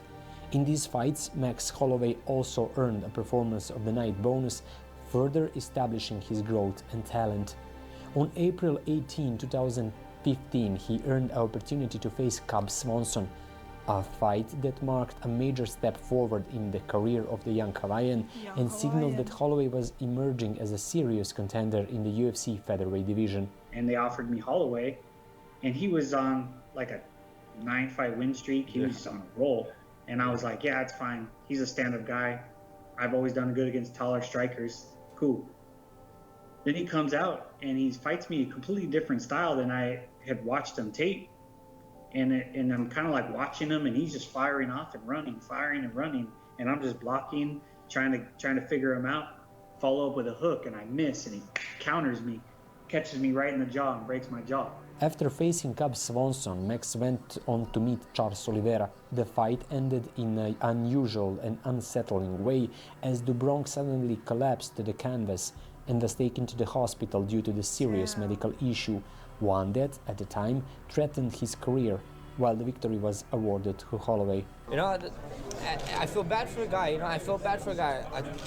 I thought he was injured, and when he said he was injured, I feel bad. You know, it's the only way we get our money, you know, and stuff. Following that bout, wins over Jeremy Stevens and Ricardo Lamas further solidified Max's position at the top of the featherweight division. Riding a 9-fight winning streak, Holloway earned the opportunity to compete for the interim championship, signaling that he had reached the very summit of the division. Holloway faced Anthony Pettis for the interim featherweight title, delivering one of the most defining performances. Grabbing Ortega's hands and teaching him how to fight mid-fight was the most BMF thing I have seen him do. And man's got highlights. What's BMF? Performance of his career. Official weight 148. Anthony Pettis has missed weight by 3 pounds. This is a very important fight for you, but unfortunately, you missed weight. What that means is, if Max Holloway wins this fight, he wins the interim title, but if you win the fight, you do not win the title. Max secured a third-round technical knockout, capturing the interim championship and earning a performance of the night bonus in the process. Man, it was 100 times better, man. I'm stood on, I don't know what cloud you'd call this, 17 or something, you know, but it's been a hell of a ride, man, and we're just getting started, man. Tune in, man. Tune in. This is just the beginning. On June 3rd, 2017, at the UFC 200 Bellxyn in Rio de Janeiro, Max Holloway stepped into the octagon against the long-time... But isn't motherfucker also one word? So it should be BM. There's BMF belt and all, it's sick. And king of the featherweight division, Jose Aldo. 2 years after Aldo's legendary loss to Conor McGregor, the Brazilian suffered another crushing defeat as Holloway stopped him by a technical knockout in the third round. With that victory, Max Holloway finally claimed the undisputed UFC featherweight title, completing an extraordinary rise fueled by incredible streak of 11 consecutive UFC wins. Surprise, surprise, surprise! Damn. King Max is here, guys. Blessed era, welcome. The blessed era had begun, and Frankie Edgar was supposed to be the first title challenger. However, due to the injury, he was forced to withdraw, so the UFC once again gave Jose Aldo the opportunity to reclaim the belt. However, a technical knockout in the third round. After that, another scheduled fight with Brian Ortega was cancelled due to the Max's legs injury, followed by a cancelled bout with Khabib Nurmagomedov because of Max's unsafe weight cut, and then another cancellation against Brian Ortega, again due to the Max's health issues. After 3 cancelled fights, Max finally got the chance to face Ortega at UFC 2031. That night he earned a victory and took home 2 bonuses, one for the fight of the night and another for the performance of the night. Max inflicted so much damage on Ortega that the referee was forced to stop the fight. Given his dominance of the division, Max was offered the opportunity to move up to the lightweight and challenge for the interim title in the absence of Khabib Nurmagomedov in a rematch against the then 5th-ranked contender, Dustin Poirier. It was a true war, real men's fight filled with heavy exchanges and blood. The victory once again went to Dustin the Diamond Poirier, who became the interim lightweight champion. That night, Poirier simply landed the harder shots and earned a win by decision. Both fighters were awarded Fight of the Night bonuses. After 4 months of recovery from that brutal battle, Max returned to the octagon to face Frankie Edgar, looking to secure another title defense in the featherweight division. By unanimous decision, Holloway recorded his 4th successful title defense. However, his reign at featherweight came to the end at December 14. Max lost the belt by unanimous decision to Alexander Volkanovski. The two immediately meet again in a rematch where Holloway suffered another defeat, this time by split decision. Max knocked Volkanovski down twice in that fight, and everything seemed to point toward him reclaiming the title, but the judges saw it differently. Max didn't complain. Instead, he chose to deliver his best performance in his next fight, and he did exactly that. He demolished Kelvin Kattar and then defeated Yair Rodriguez, earning a third showdown with Alexander Volkanovski. Bring the heat. Bring the heat. I am the fucking heat, brother. I am the heat, brother. I am the heat, brother. I am the heat, brother. I am the heat, brother. You're about to see, brother. I am the heat, brother. I am the heat, brother. In their trilogy fight, Volkanovski shut Max down round after round and won by unanimous decision, claiming victory for the third time. Although many believe Max won the second fight, he lost convincingly in the first and third encounters, making it clear that he could not reclaim the title. But he remained on a completely different level compared to the rest of the featherweight division. He went on to defeat Arnold Allen and Chang Sung Jung before stepping into the octagon at UFC 300 to fight Justin Gaethje for the BMF title. One of the greatest knockouts in the UFC history earned Max a new belt and 2 bonuses.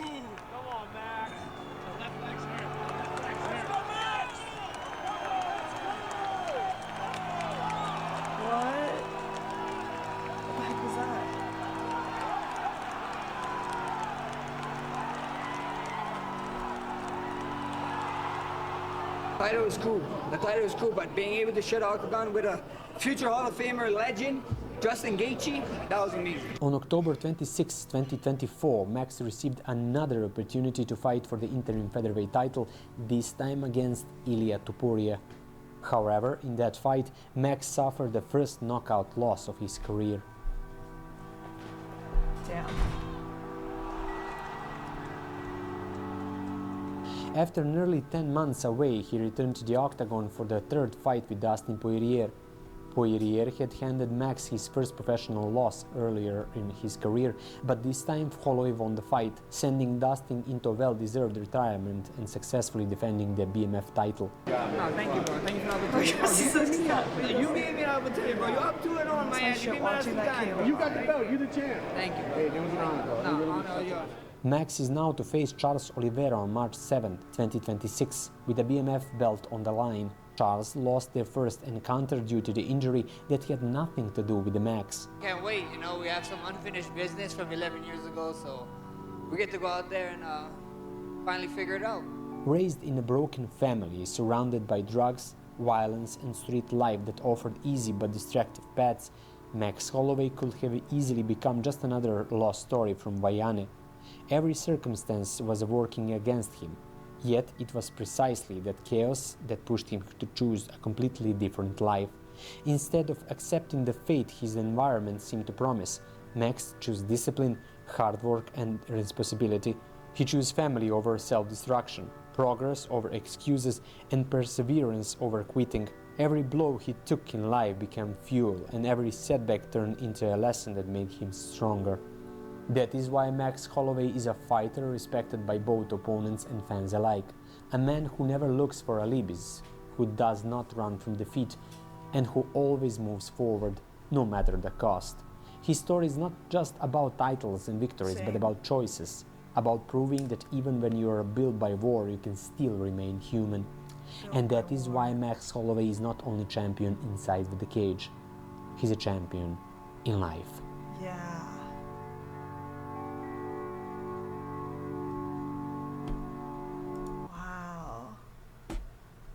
She's punching the air again.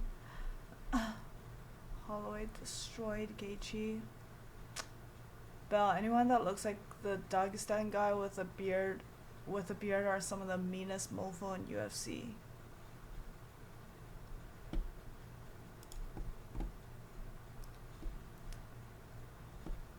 Why are you about to cry, Bell? It's not a big deal. It's a big deal. It's all a big deal. If the guy looks like his mother was a goat, you're in for 5 rounds of arm wrestling.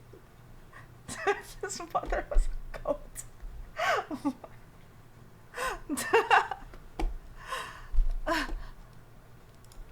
Baddest motherfucker. Baddest motherfucker. Great site to watch UFC DMCA free if you want to stream it. Whoa, there's a site for that?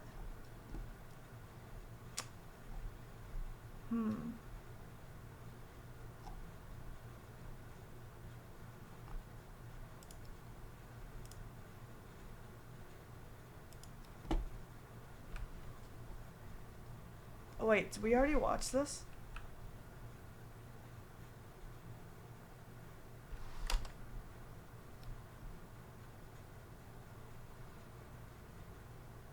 Any moment now. Yeah. This is awkward. Okay, this is for the heavyweight title. I want you guys to do a clean fight. Follow my orders at all times. Protect yourself at all times. Touch glove, let's do this. Two great wrestlers, and there is a ton of respect for Brock Lesnar of Randy Couture and vice versa. Brock wants what Randy has, though. That is the heavyweight belt. Brock Lesnar, Randy Couture, so much bigger? our main event of the evening. There you go, first one, Is you this ready? in weight class? You ready? Let's He go, looks come so much on. bigger. Oh. Black trunks for Lesnar. Wow. Good knees early by Brock. Good clinch by Lesnar. Randy's got him pressed up against the cage. Randy is a Greco-Roman master, but he gives away a ton of weight in this matchup. But he is a master of leverage, of dirty boxing, and of using strikes in the clinch. Good knee by Lesnar. Now, what Randy wants to do if he can early is lean on Brock, Joe. Try to bring down that gas tank. Brock's in great shape, but still, when you're carrying around 280 pounds of muscle, you're going to wear down. You got to get oxygen to those muscles. See, I Absolutely, wouldn't. and I think Brock's game plan is probably to not come out of the gate like guns blazing, to slowly wear on Randy and put his weight on him and make Randy work. As Brock said, Randy's got to carry around 275, 280 pounds. Randy holding that underhook on the left side, trying to keep Brock from taking him down, staying calm. Lesnar under. 45? Trying with a right hand. Couture has the significant advantage in the striking game. Yeah, he's been striking far longer. I mean, he was a boxer in the Army years ago. And we've seen him land some big punches. The one that he landed on Tim Sylvia early changed the whole fight. And Randy's going to try to stick and move. Yeah, the Come more in and go Randy out. can keep this fight tactical and keep it from being a crazy barnstorm. You type Dana White in your stream title. Dana White uses kick because he's friends with Aiden Ross. You are watching illegal videos and tagging him. It's not tag Dana White.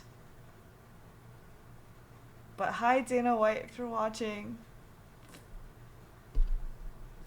You guys think Dana White's watching?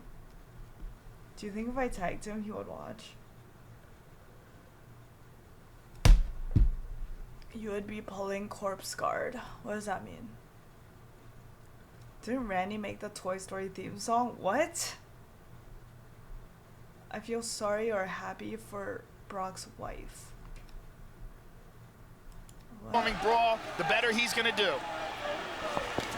Looking for the takedown. Can Brock get it?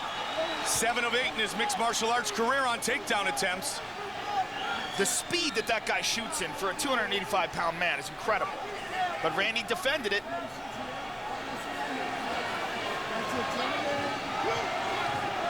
Fight scheduled for 5 5-minute rounds. Couture certainly wants to bring Brock into what he calls the deep water takedown. And now the big man in the half guard of Couture. In half guard, Randy holding on to the neck, keeping Brock from posturing up.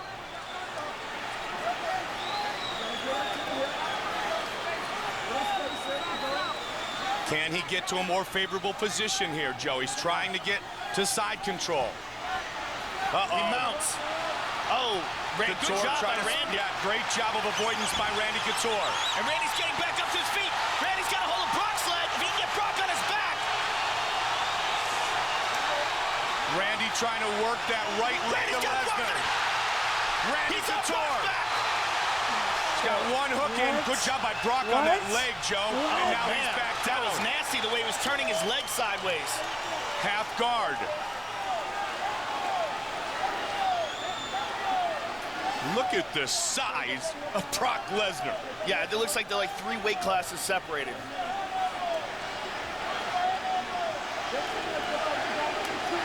Wrestlers in general do not like to be on their backs.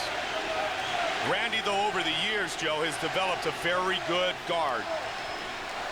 That was one of the things that he worked on diligently throughout his career. Now, not a lot of submissions in his victory book, if you will, but yet at least the ability to defend. Well, he understands submissions very, very well. Yes. He had a submission battle against Ronaldo Jacare de Souza, who's one of the best jiu-jitsu fighters in the world. Oh, big punches by Lesnar. Lesnar using the left leg to try to pin down the arm of Randy Couture. Randy, a little wrist control. And he is in half guard, but Randy likes to ground and pound from half guard. He likes to hold on. Look at that. Holding on to that leg, or excuse me, holding on to that arm and holding Randy in place. The one thing Brock is doing here, Joe, is he's methodical, though. And that's what we saw a little bit of in the Heath Herring fight. He's patiently looking for that better position. Not going crazy like he did against Frank Mir and leaving himself vulnerable. Randy's back to his feet.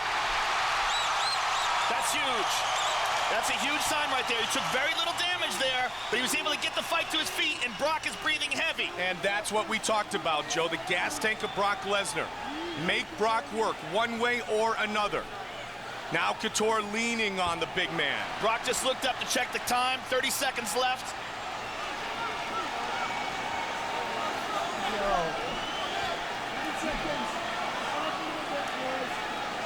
Gotta watch the hand on the fence.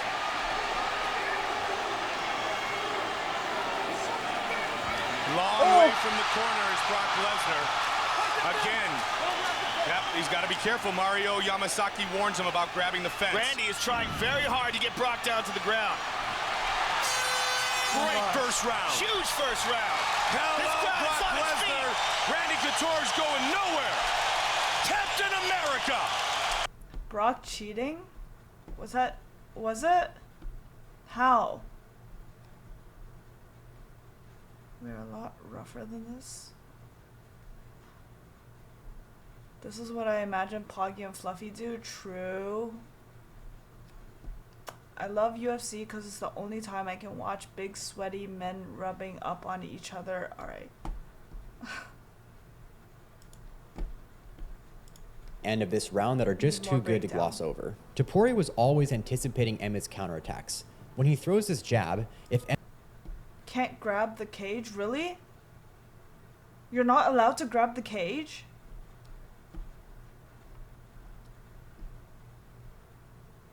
Lost to a 45-year-old with a 45-pound weight difference.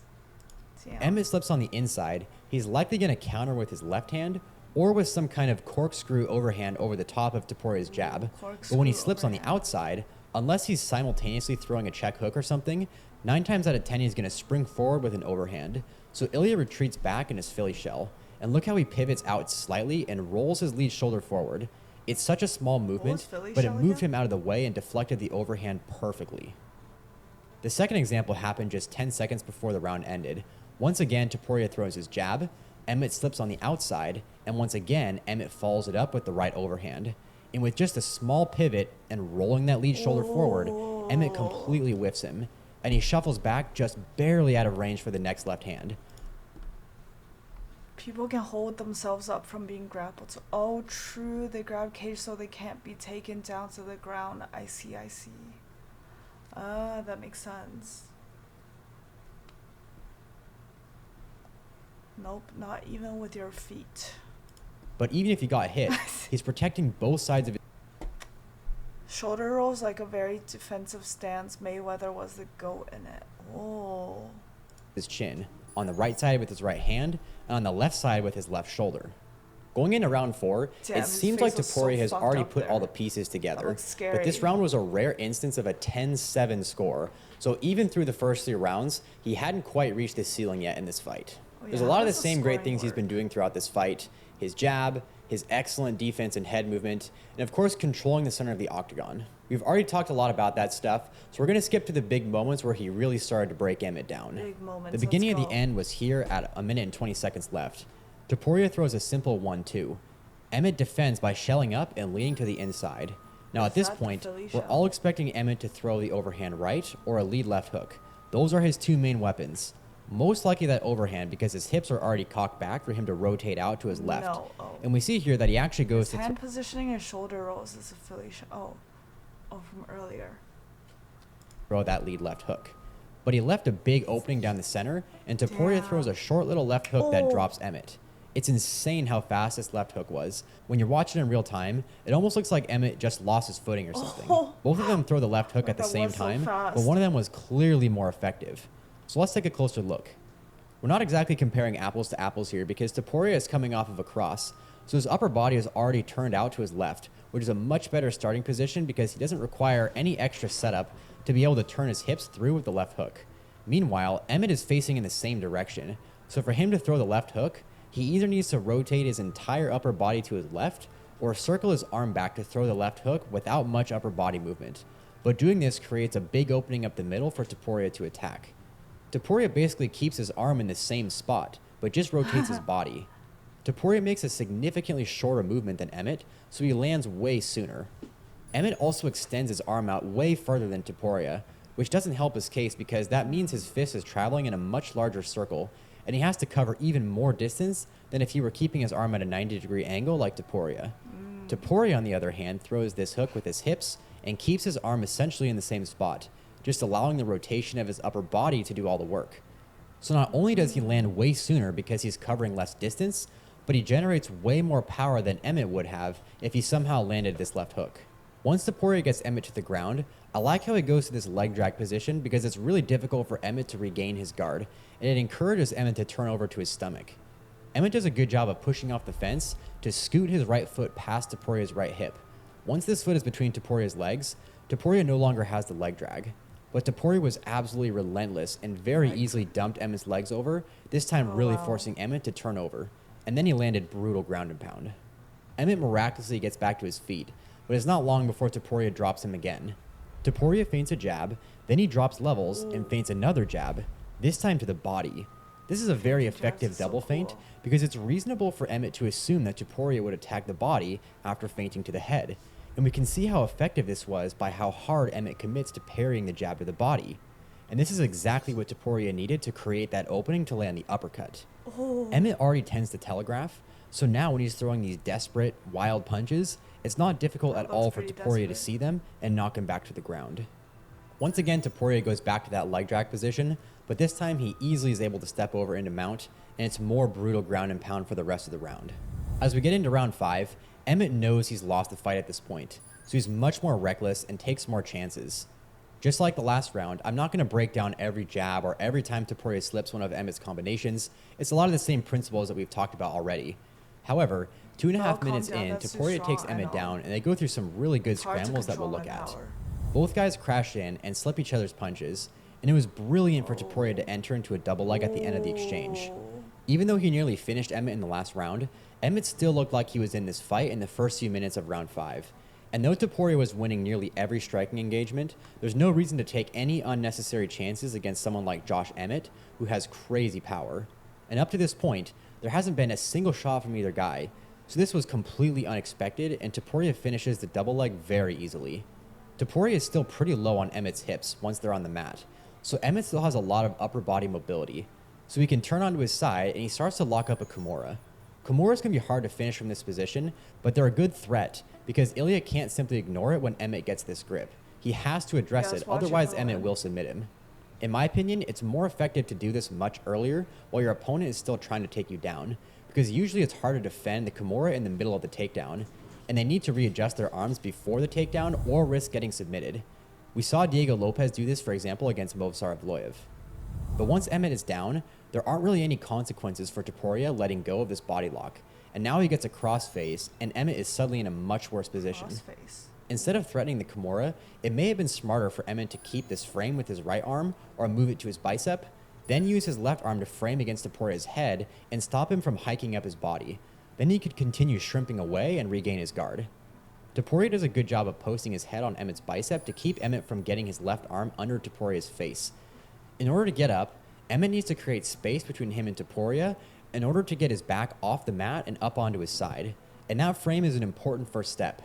Emmett does a big bridge, and this is a really good way of getting that frame with his left arm, because look at all the space he suddenly created between him and Topuria. For a brief moment, Topuria no longer has that chest-to-chest pressure, and Emmett has an opportunity to quickly swim his left arm around Topuria's head and get that frame. But Topuria keeps his head really tight against Emmett's chest and doesn't allow for that to happen. Emmett manages to get back to his feet, but Topuria does a really good job of keeping his body lock and drags Emmett back to the ground. And Emmett does an awesome Grammy roll, which breaks that body lock grip. Now at this point in the roll, if Topuria chooses not to roll with him, Emmett needs to get his knees and his feet back to the mat, and then he can either reshoot or reset. This position. But Topuria chooses to roll with him. We see Emmett reach back to grab Topuria's right leg from behind, and if he can get his feet out from under him and drive back, he can end up on top. It's possible for Emmett to end up in a Peterson position. But Topuria used his right arm to post and sprawled out to prevent Emmett from posturing up and taking out his base, so Topuria floated right over the top. This is a complicated scramble, so if you're watching this and you're a wrestler and you want to correct me on anything I said here and bring some clarity to it, please leave a comment. I welcome it. As Topuria makes his way to another body lock, Emmett does another Granby and ends up in the exact same position as before, with his arm tied between Topuria's legs. Topuria has an opportunity to enter into a crucifix position, but instead he switches to a front headlock and sprawls out to free his right leg from Emmett's grip, and once again moves back to the body lock. As Emmett gets back to his feet, Topuria slides his grip below the hips, and at this point, the takedown is extremely easy. His hands are already locked, so he just needs to suck Emmett's legs in. Emmett is obviously exhausted and hurt at this point, and he's just trying to survive. As Topuria moves towards Emmett's back, we see him reach underneath Emmett's arms and grip Emmett's left forearm with both arms, which is a terrible position for Emmett, because when Topuria sucks his arms in, it completely kills that post. And now that he's flat on his stomach, Topuria can sprawl and put a ton of pressure on Emmett. Emmett manages to get back onto his side into a 3/4 mount, but Topuria still has control of his bottom arm with that Dagestani handcuff. So Emmett is still in a really defenseless position, and it's very difficult for him to get up from here. Emmett gets up to his elbow, and Topuria abandons the grip with his right arm, but keeps that cross wrist control with his left. This forces Emmett to fight that grip if he wants to build himself back up, and Topuria's right hand is free to land ground and pound shots, while Emmett is defenseless on that right side. And Topuria continues to rain ground and pound through the final horn. Oh shit. This fight was an outstanding performance by Topuria, and I think what made it so great was his near perfect defense, his jab, and his general control of the octagon and his ability to back Emmett up to force out desperate combinations that he could counter off of. He controlled the center of the octagon for nearly the entire fight by using his jab and avoiding all of Emmett's blitzes with his footwork and head movement. And once he stalked forward enough to where Emmett was backed up against the cage, he would keep the pressure on until Emmett basically had no other option but to move forward. And he was always one step ahead. He was anticipating Emmett's attacks and was very precise with his counters. Thanks for watching. Sick.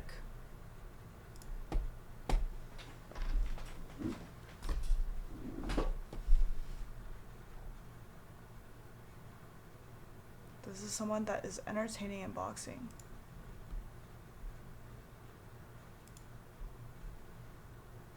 Discord Poggy. Yeah, I think that guy that maybe called him out at the press conferences keyed him off because... What? From sizzling dances to showboating that sets arenas on fire. Whittaker's antics, so maybe just Ryan drove it up a little bit here. He's setting his feet. To punches that splinter skulls and shatter bones.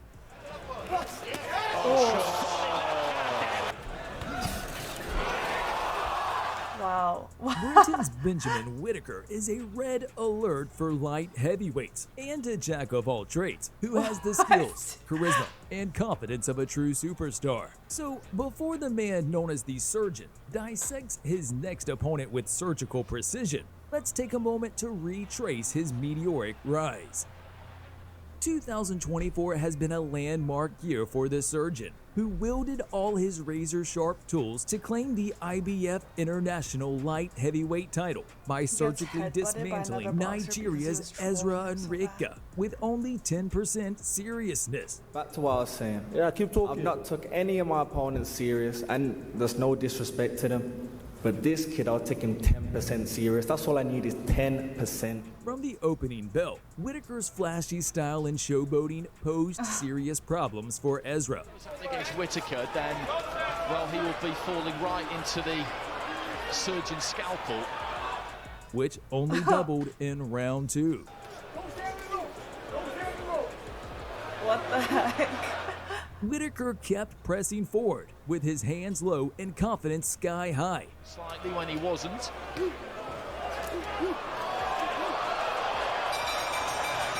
Rounds Playing 4 with to his 6 food, were damn. quieter, but the tiny sparks of Whitaker's brilliance were still flying.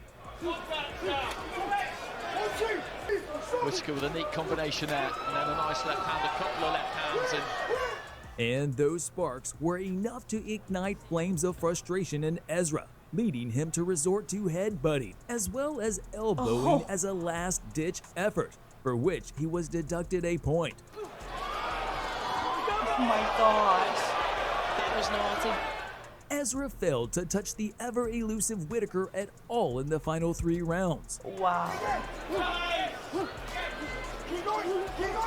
Wow. punching power is something that people will talk about, probably, off the back of... The final few seconds of the fight saw Whitaker throwing the kitchen sink at Ezra, who ran until he was saved by the bell. At least really got through and put a big dent in him, and he's just about going to make it through. After 10 rounds of action, Whitaker was declared the winner and the new IBF International Light Heavyweight. Just 2 months prior to annihilating Ezra, Whitaker had thoroughly beaten a stern test in the form of Leon Willings, showing that there were levels to boxing. I just think there's levels, you know, I think I'm a level above, and it will show Sunday. As promised, Whitaker put on a masterful display of the drunken boxing style, beating Willings with nasty combos, all while dancing around the cage like a ballerina. Easy with his jab. From about 1,000 shots already. Looking to shut down with the right hand. Round 1 was a harrowing ordeal for Willings, who ate a barrage of blows to both head and body. Down to the business of letting his hands go. Strong right hand there again. Yeah, I think that guy that maybe called him out at the press conferences keyed him off. In round 3, all hell broke loose, with Whitaker throwing punches in bunches. Yeah, but Whitaker just teeing up from Willings on the ropes. Good one, too. And for Willings. Good solid right hands again there for Whitaker. Before trashing Willings' corner, all while beating their guy into a pulp. He's growing in confidence as well. How can he let him talk to his coach? And then making a mockery of him as well. Oh, he has a Luffy tattoo? Who shimmies in front of him. Playing So he was at MMA Expo? to the ball, but Willings does manage to get hold of it. Whitaker continued to tear Willings limb from limb for the remainder of the fight. Lovely left hook too. Whitaker standing a little bit closer. Good left hand there from Willings. Willings finished strong, but it was like closing the stable door after the horse had bolted. Ultimately, Whitaker secured a victory on points, earning the respect and praise of his opponent in the process. Whitaker's win against Willings made it clear that his star was only on the rise, and he was destined to produce iconic moments inside the ring, especially knockouts like the one against Khalid Gradea. Now, according to Whitaker, he had a terrible fight camp. Yeah, terrible camp, illness, then another illness, then another illness. I'm like, bloody hell. Yet he came out of the gate like a force of nature.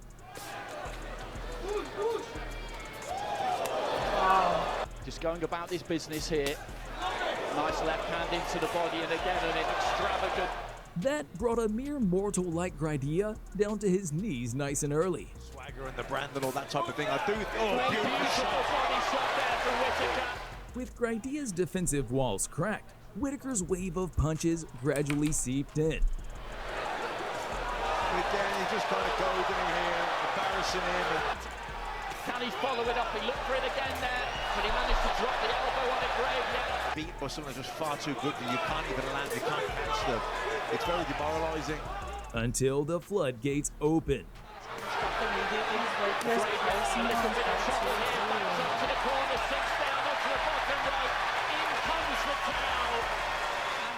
The British prospect's beatdown of Steven Dredage was even better, as Whitaker continued to dance to the thudding beat of his punches in the first couple of rounds. Looking for that long right hand. More orthodox now again, looking for that long right, landed it.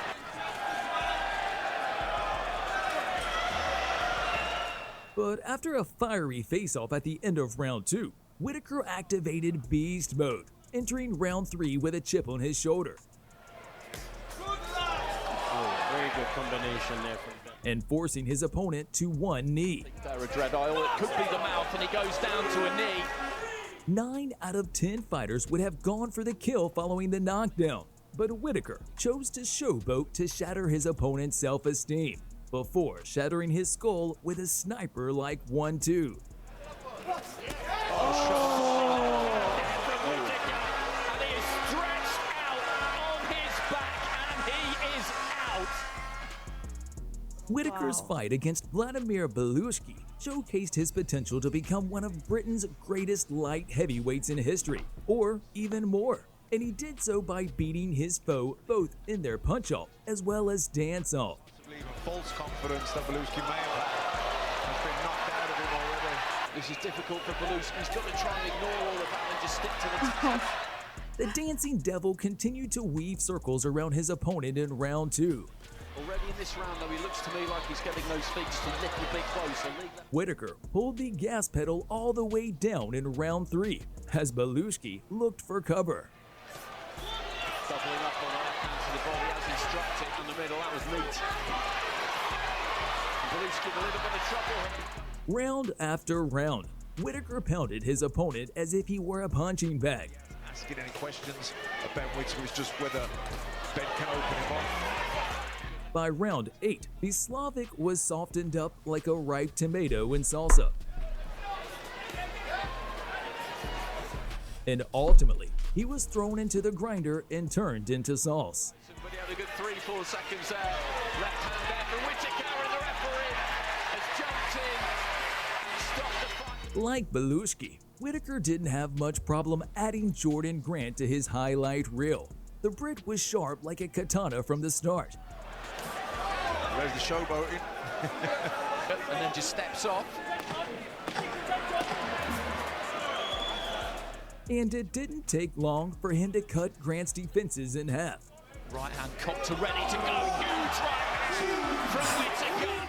Grant was badly compromised by then, and Whitaker needed only a final slash to put him out of his misery. The part about that, the backhand that came through is it wasn't even... Oh, and he staggered again here and down right at the very start of the round here. Jordan Grant, and here comes the towel from the corner. That ultimately takes us back to Whitaker's stellar professional boxing debut, where he faced the volatile Greg O'Neill, who wanted to take the kid's head off. Neal advanced with menacing intentions from the start.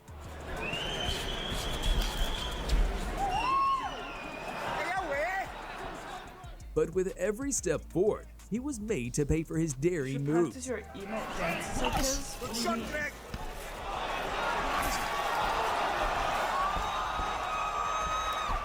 And in just over a round of fighting, he was brutally put in his place.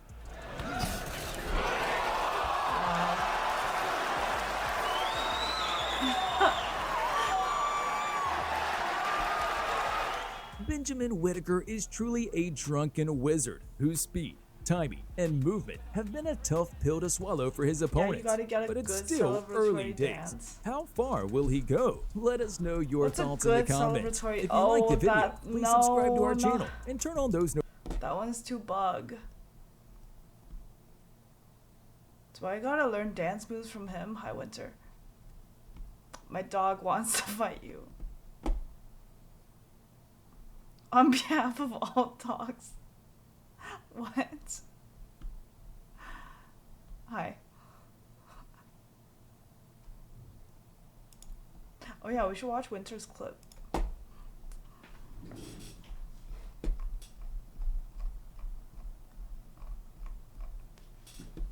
Whoa, suddenly so dark. I didn't even realize. I feel like we watched a lot. Didn't even watch anything McGregor. Maybe we don't need to, huh? Shoot. I'm scrolling. So far. Wait, I remember Winter's clip was in reaction queue. Probably not, because he's a shell of who he was. He's gonna lose. Damn. Yeah, he probably is gonna lose, huh? So Holloway's been training this whole time and fighting. Wow, McGregor's just chilling.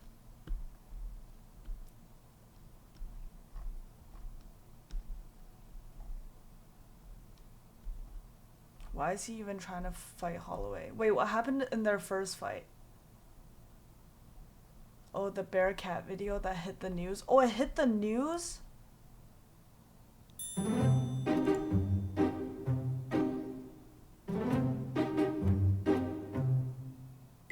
Yo!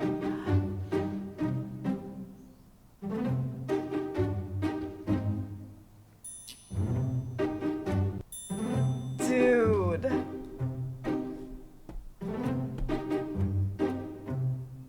Oh my gosh.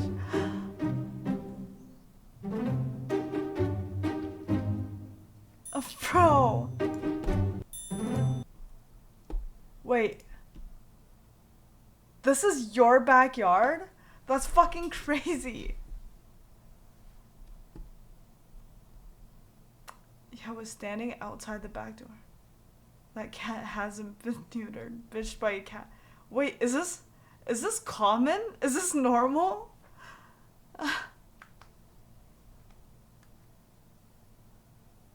That's a dog bell, you don't even know that? No, it's a squirrel. Massive balls on the cat, yeah.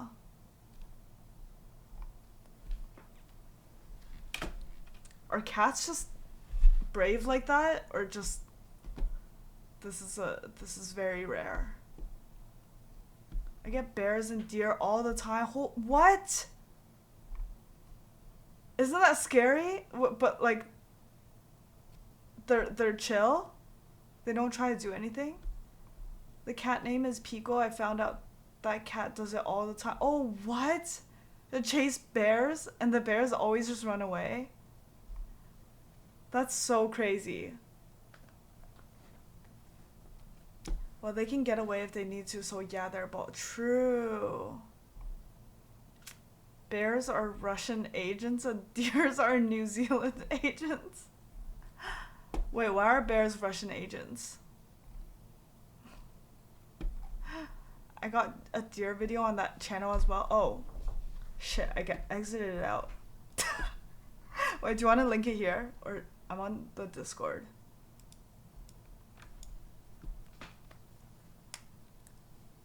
Winter, we need a video of you 1v1ing the bear. Yeah, I agree. No, why would you... Do you guys think Holloway can 1v1 a bear?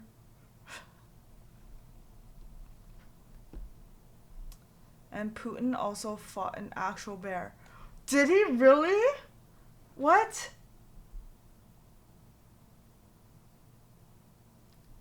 I put their first fight in reaction queue. Let's go. Wait, I don't think this is watchable. This has to be super official.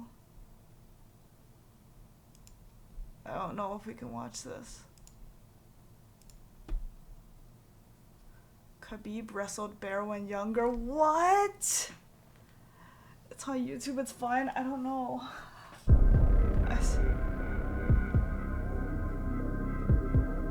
Khabib, best UFC fighter of all time, wrestled bears when he was... Wait, he's the best UFC fighter of all time? Ready. Taking on that man, 21-year-old Max Holloway, and it'll be interesting to see how Holloway responds to the pressure fighter, and it's McGregor landing early.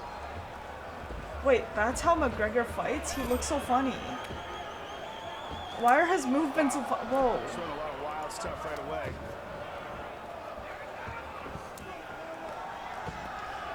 He spent a lot of time in Iceland training with Gunnar Nelson, and he has a very similar stance. Gunnar, him and John Jones, who's a brilliant those are the greatest of all time in but UFC. started off as a karate stylist. Oh, look at that front leg hook kick. Where do you see that? Very rare. And that's one of the things that you're seeing in Conor is this karate style stance. It's very unpredictable, along with his style background looks so in different amateur from the boxing. other. He's a national amateur boxing champion. And very much, as you say, shades of Gunnar Nelson, but just a great fluidity with Conor McGregor, and he continues to land upstairs on Max Holloway. And that unpredictable nature of his attack makes Max hesitant. He doesn't know what's coming. It could be a front leg hook kick. It could be a front hand uppercut. Front leg hook kick. A lot of wild, unorthodox openings. Good sweep, good switch kick by Max there. And that will certainly help him. Those legs are wide, the stance is wide, and if Max attacks those legs, they'll be there for him. Another thing to take into account is Max is very good on the ground, and Conor's 2 losses have come by submission. Look at this wild stuff. Jumping switch kick. That front leg hook kick, although you never see it in MMA, you rarely even see it in kickboxing. There was a man named Larry Kelly out of Massachusetts back in the day would knock people unconscious with a front leg hook kick. It was legendary. Bill Superfoot Wallace, another one, famous kickboxer, had a dynamic front leg hook kick. And it's interesting to see Conor McGregor utilizing that technique. It is hard to simulate this type of pressure in training too. Yeah, that jumping switch kick. Okay, maybe a pause for DMC. This is when he was on his prime run and could not be beat. Oh, Conor.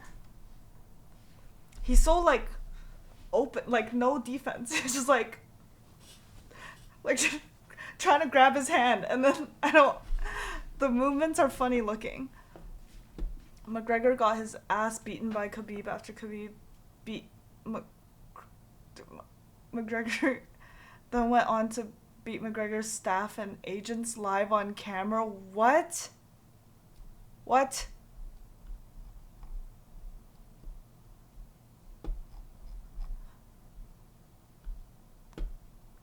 Watch this when he won against Khabib. Want to put it in Discord. It's very unique too. And he throws with no wind-up. You see, he's throwing these kicks. There's no switch. There's no step before he throws them. Very much karate yeah, he style. Smashed up their bust like you know, Max Holloway wait, came in what? Huh? For like, I don't understand.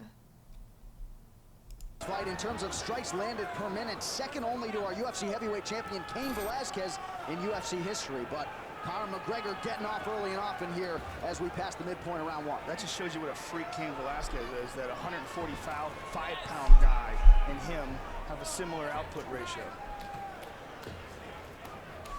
Then smeared shit in a woman's face? What?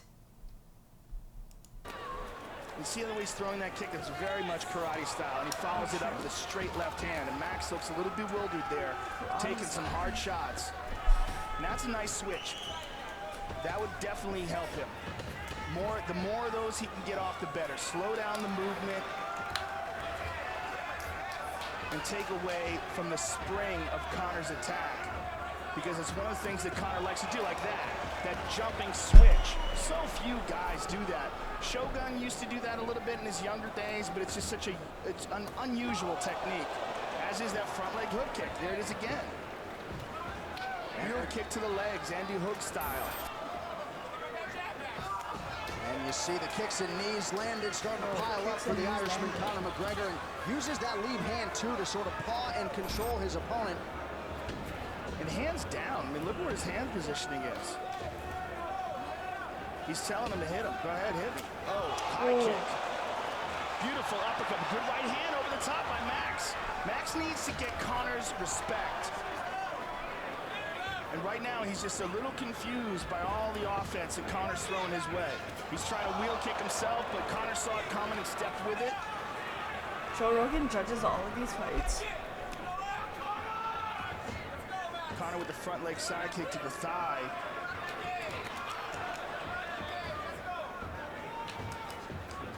Max Holloway growing up in a small town in Oahu, Hawaii, certainly no shortage of mental toughness, and he's hanging in there. He got clipped. Yeah. That was a strong straight left there by Conor.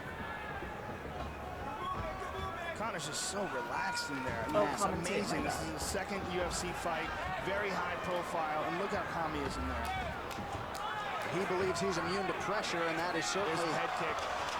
Max is in all sorts of trouble here. Oh, shit. Oh, shit. Oh, shit. Wait. Oh. So Conor McGregor doing what he does through 5 minutes here against Max Holloway. Whoa. They have the same water bottle as him. So just the way Conor McGregor drew it up through 5 minutes here, and as he said to John Kavanagh in between rounds, not fatigued whatsoever. These are two conditioned featherweights here on display tonight. He consistently does that jumping switch technique where he lifts up his right leg and then kicks with the left. Oh, good straight left by Conor. And Max Holloway's corner. Another pause for the no DMCA. Add valuable commentary. Yours is good, but though, what's GHB? She is just wondering why is Conor hands down, she is stun locked. What? You just have to talk a little to make it transformative. Talking. Transform. You could just talk about their feet. Why would I talk about their feet? Yes, notice the position of their feet. All power comes from the feet, guys. Imploring him to attack that leg and to follow it up with a straight right. Talk so hard. Yo, Pop, you fluffy.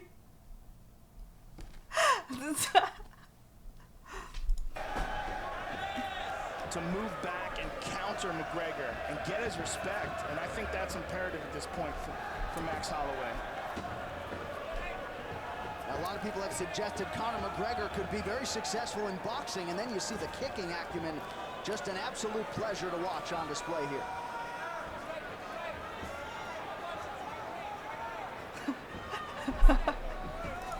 Oh shit. I paused on a part. Talk so hard. Like about the fight, talk about the fight, that's adding to the video to make it transformative. You really think I'm here to take Joe Rogan's job? Also, this is why I'm doing this whole thing, because I don't know what to say about the fight. I can only say I don't know the technicalities or the techniques or the lore or the theory. I can only be like, Conor looks so funny. Why is he like this? Why does he move like that? He's just moving funny. I don't even know the right terms to use. Like the Philly roll? What was it? Pause the video and just talk about how juicy their asses. I'd rather just not talk. I don't think that's adding to the video. That might be Philly cheesesteak. Yeah, do they do the Philly cheesesteak? Is the fight cool? Then ask questions like that. What? Like, ask you guys, is the fight I mean, the fight is cool. The fight is cool. Talking is hard for her, guys. Chill. It is. Poggy gets me. They're both gonna be like 30 pounds heavier for their fight set. Oh, really? The fight set equals bigger asses. Oh. Not that I care about that. Or not that that's where I'm looking at all. Philly cheesesteak, I'm pretty sure, yeah. Dude, Philly cheesesteak is so good. What's also excellent about the way he fights is his recognition of distance. Where he's in trouble, where he's not, and where he can land, and where his opponent can't. Like as Max moves in, he sees he's really not there for him. But Max is a little bit more befuddled, and that's the much higher landing ratio that McGregor's showing. Show you the total strikes to this point in the fight. McGregor 3-1 in terms of the ratio, outlanding Max Holloway. And really uses that lead hand as a rangefinder and not so much a jab. You know, you can call it 3-1, but it's even more significant than that because it's the only real hard strikes are being landed by Conor. Right. So although Max has landed a few shots here and there, they've been glancing blows. And there, you see that straight left by Conor. I mean, I don't know how many of these Max can continue to take. You're seeing a lot of swelling in his face, and Conor is just getting loose. There was a good right hand there by Max, but he did it as he was moving. He didn't plant his feet, and there he did. But he got countered.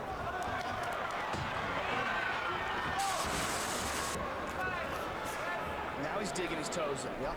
Also, I think he should have with this fight. Gotta land something significant.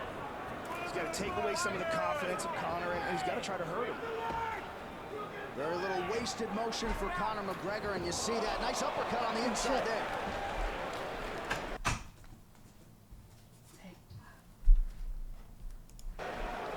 And now he's mixing up his tempo. Look how he's sort of slow baiting him. Actually, now that was with, perfect timing. Half-speed techniques. And a nice left hand there. The crowd responds after that Holloway land. Yeah, he's getting used to doing that same technique over again. That hop up with the right leg and throw the left kick. And that time, Max saw it coming. He's not here? Wait, what? He's not home? He's that good straight left again. I didn't see him. Oh, what the heck? Footwork as well, sliding to the side after that. I thought he was here the whole time. Took him down. Let's see his ground game now. And Max Holloway has a very good guard. Let's see if he attacks off of his back or if he just tries to hold Conor. Conor trying to step over that right leg of Max Holloway. He's not on a date. Right now he's in guard, and he would like to get into Wait, he has a date on Thursday? Did you know this? I didn't know this. Oh, I literally don't care. True. We both don't care. You guys care? We don't. Wants to try to step over that leg and then free his right leg as well. So he keeps trying to lift that leg up. Max recognizes it. Seemed like you care. I literally don't. Yeah, see, Winter doesn't care as well. Oh, I hear Andy. He is here. Probably fucking hella bad. He's getting straight teeth. Where's my bag? Did I come here with my bag? This one? Or that one? No, my black one. Oh no. They're about to fuck, don't pause. Wait, I missed like... I got distracted the last... it's okay. Andy cooking on Twitter from Ms. House, huh?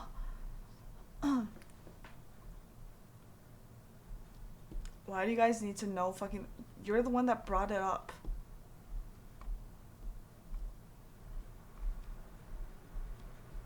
Oh, Demon's a genie sip. Yeah, you're the one that said the hinge date. That happened in Wyoming, I'm pretty sure. Wait, what are you guys talking about? Okay, let's continue this. Closes off his full guard now. Max is also doing a real good job with his left arm. Note how he's clamping down on the back of the neck of Conor. That's to keep Conor from posturing up. If Conor can lift his body up and straighten up, then he can generate power into his strikes. As long as Max is holding onto his neck, he's fairly safe in this position. But here he's not. Now he's not. Now he's in trouble. And now he's got to use his legs, push Conor off of him, and make sure that Conor can't get comfortable enough to land hard blows. Now he's controlling him again. So far, good defense by Max. Clamping down on the right arm of McGregor with an overhook, full guard here, and then closes off on his neck with his right arm. Good defense right now from Max.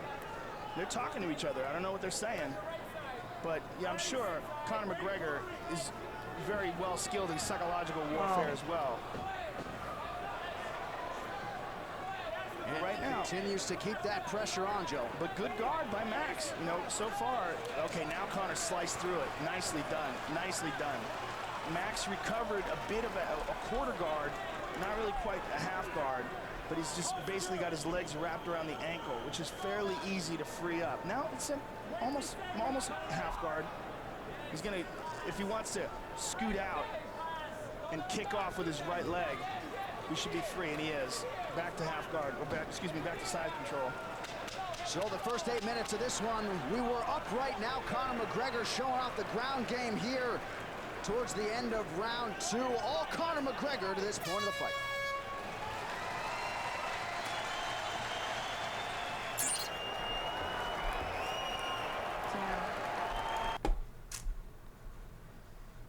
A motherfucker, you can't say hi, I guess. I thought we could just keep moving on from that. My bad, demon. Genie said, oh, yeah. I said what I said, demon. Am I wrong? We all know. I just read smut in Bell's chat. Wait, what? What smut? I missed it.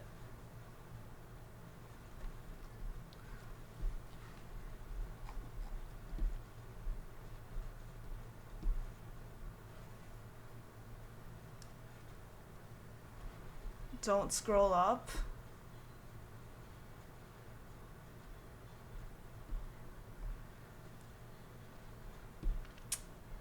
Ultra wrong, the most wrong. I think you're the one. You didn't know, Derek? We all knew.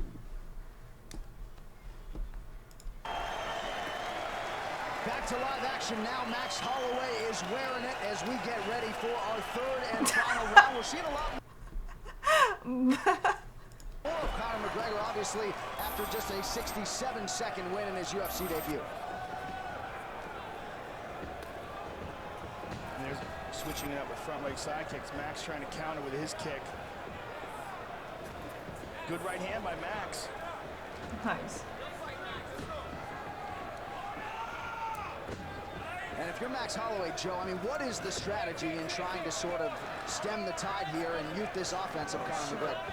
Well, I mean, I think that what he's got to do is somehow or another get Conor's respect. He's got to land something, or he's got to attempt a submission, lock something up. He's got to do something offensively, and so far he hasn't really been able to generate any offense. And because of Conor's unusual attacks, it started off very badly for him. So the momentum went immediately to Conor's side, and he's never been able to get it back. And now Conor goes to side control and almost mounts him, but a beautiful guard pass by McGregor. He's concentrating on the left arm, but he's also, the way he's wrapping his left arm around the neck of Max Holloway makes me think that he might be thinking about choking him as well. Or he might just move to a mounted crucifix and try to pound him out here. I think that's what he's going to try to do. Nope, mounts. He's going to mount him. Yep. Not quite. It looks like the left leg is still trapped. Max is a very tricky guard. Very good defensively off his back. And Conor's left leg is almost, now he's free. And now Max rolls him over, and Max is out. Nicely done by Max. Beautiful takedown by McGregor. But in the half guard for Max. Max has done a really good job at not allowing McGregor to get the full mount and regaining guard. Good defensive guard, but very little offense here. Like in this position, he's got his right arm around McGregor's head, but he's not even attempting for a guillotine. He's not even trying to threaten it. A scary proposition to think of Conor McGregor as he continues to work on that offensive jiu-jitsu game, a Brazilian jiu-jitsu purple belt. Full mount. Now he's got him, and the reason why he got that is because he secured the head and arm, and by doing that and holding on to his arms in that position, he forced Max into a position where Max couldn't put his hands on his hips. Now Conor has full guard. Max is trying to utilize his legs and separate the feet of Conor and maybe shift his hips and get it back to some sort of a half guard or perhaps full guard again. But Max he's being controlled here totally by Conor McGregor. But McGregor not generating anything offensive here, just holding on to him, slapping him a little bit. Putting weight on that melon. 2 minutes to go in our third and final round. And you see in this third round, almost half the round, Conor McGregor has been in top position. He's not doing anything offensively from here, though. Now he is. He's moving. Now Max is shifting. Now he's getting some ground and pound in. Now he's got the back. Hard shots by McGregor from the top. Boy, that left arm is a gift wrap right there. He could just take that arm if he wants to. Hook it and go. He doesn't want to, though. He wants to hold the position and keep ground and pounding him, and he shifts back to mount. Big shots by McGregor. Oh no. Max wraps his arms around him, try to keep Conor from posturing up. Max may try to scoot out the back door. If he can make a bit of an explosion, perhaps underhook one of those legs. He's got to do something to get out of this mount. Now here's he's shifting, he's out. Nicely done by Max Holloway. And as he gets up, he's greeted by a knee from Conor McGregor. So we are upright again. Wait, what the fuck? Ha! Adjuster's just the most foul.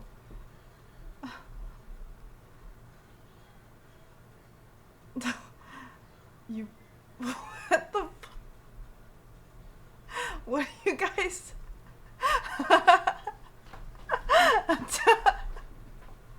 Why are you guys talking to Kickbot during this fight? I can't... This is too much text. Simp has such a base plebeian term. Fucking Kickbot wanna be my mate, you're fucking barred. Silence, wagging tongues. Bro, Miz calls me a Bellxyn because of Super Deluxe. Now Bell's calling me a genie sim. Wait, what? Why did Miz call you that because of Super Deluxe? We all know you're my biggest hater. And a genie simp, obviously. 100% Bennett has gone insane. What do you think of Bell watching UFC fights on YouTube, trying to learn the moves and become master UFC person? Master UFC person is funny. A stroke of genius. Bell, ever the visionary, seeks to master all domains. Her fists shall soon sing the song of victory, her spirit unbroken. She shall not merely fight but conquer. Tremble, mere mortals, at her impending torment.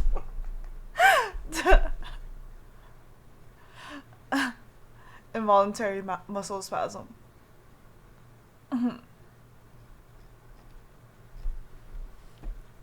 Head kick, look at this. Max is going for it.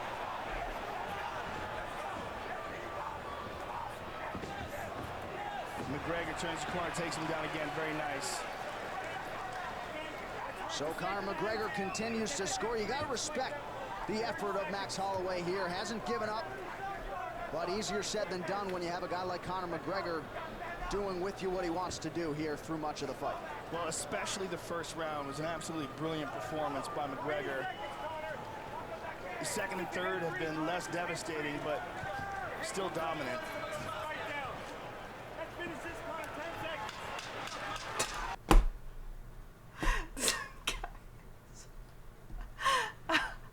What the fuck is going on in here? I'm trying to watch the fight. I can't believe you made team opponent to kick off.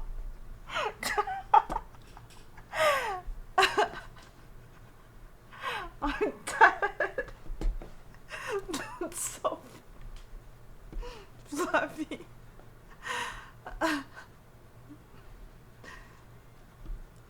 Ask him, bro. Shit's so annoying. What? Tell me a riddle like a Victorian chimney sweep.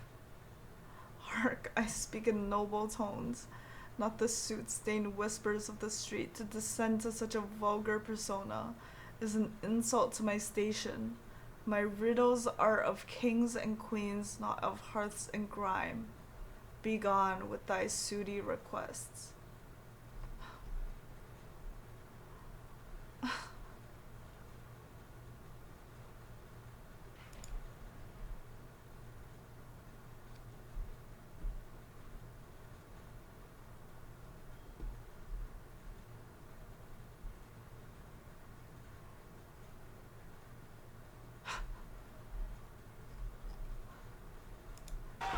Okay. So the crowd responding here down the stretch. Conor McGregor with a dominant performance here tonight in Boston against Max Holloway. Oh shit, it's over.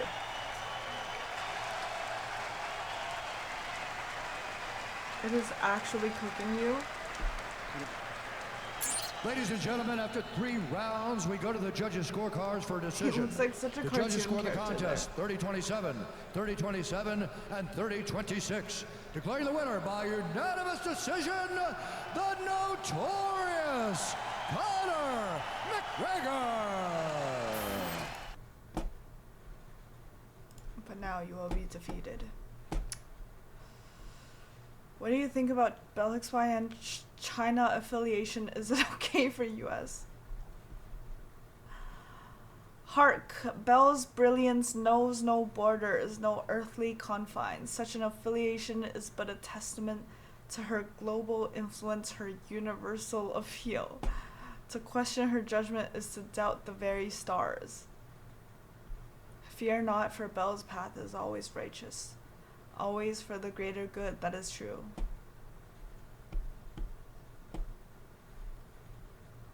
I think flat brim hats look so bad. Also, you're saying my hat looks good. Indirect compliment. Thank you, demon.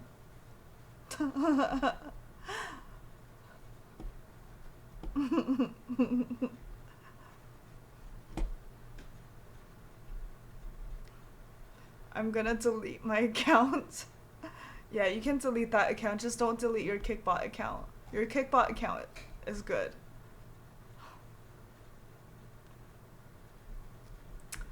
Give me something to say to this void. Hark, such crude language shall not pass my lips. I uplift, I do not debase.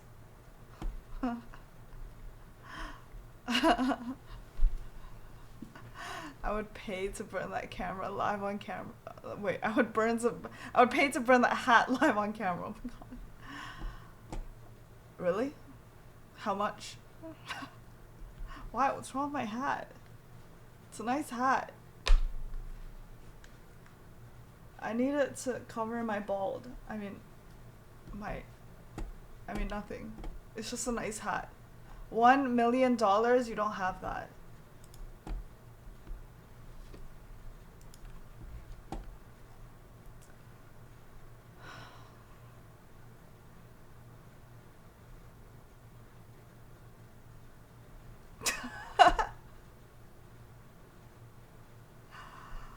Such vulgarity, your words are as uncouth as a goblin's breath.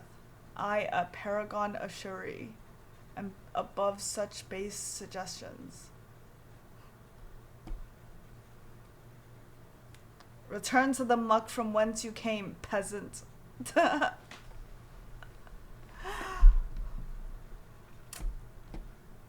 Bars.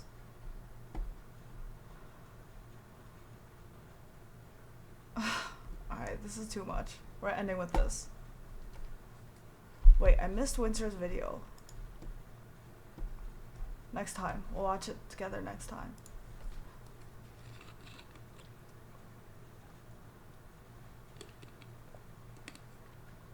GG, good luck on your fight.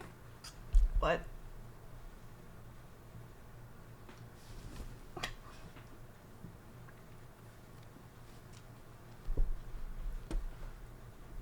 I posted in reaction. Okay, let's watch it.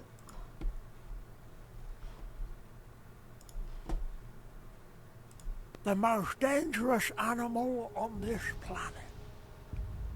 A violent creature filled with hateful thoughts and a lust for blood. Teeth like razors to suck the meat from your bone.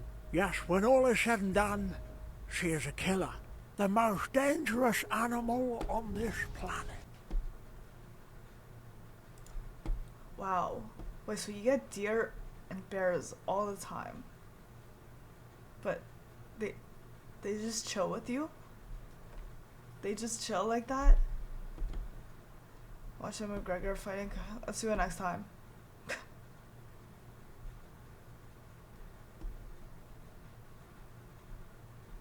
Tell Andy we believe in him? Okay, for what?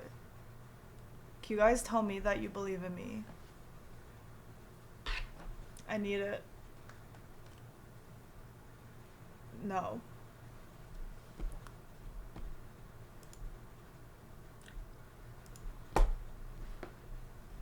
Fuck no, fuck you. Pretty much, I move in 3 weeks to a city near Vancouver, so no more bears. Oh. Wait, aren't you in Vancouver right now? You're gonna miss the bears and deer when you move. Do you think you'll miss them? You will fail, little guppy, do not try. I don't have faith in you to do anything. Bye.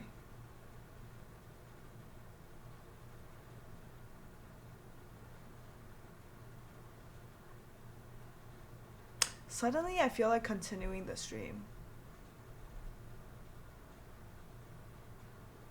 BC Quesno? Like north of Vancouver by 8 hours. Oh, damn.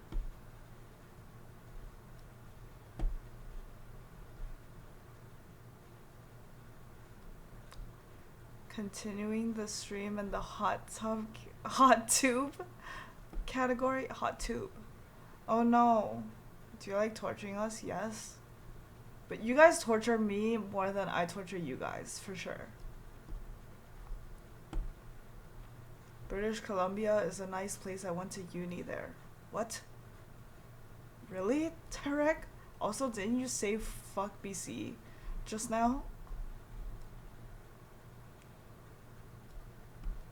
No, we don't. Not true at all. Prove it? I can just pull up all of your... Oh, like, all of your messages, demon. Was it your logs? On Discord, too. I'll probably find all the Genie Simp messages, too. Should I do that? There's no point. We already know. You don't know how to do that? Fuck.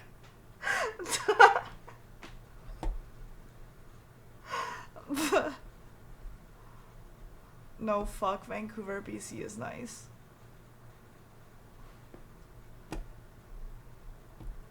Where'd you go to uni? What school? Jesus Christ. Oh. I can learn how to do that.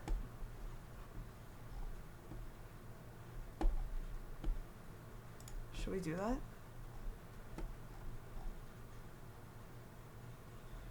For tomorrow, can you cripple the stock market? Why? I went to UBC. Oh. I'm sure you will in a whole year. Are you challenging me? Should the next stream be just going through all your message highlights? You wanted me to prove how I'm tortured, right?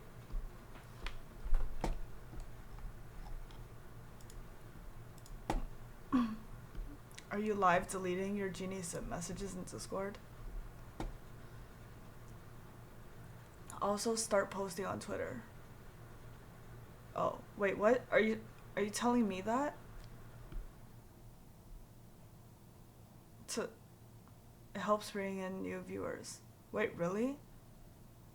I think it's gonna, well, what do I post on Twitter though? Clips? I edited 1 clip so far. Anything, pics, vids. I guess I have to start going on Twitter, huh?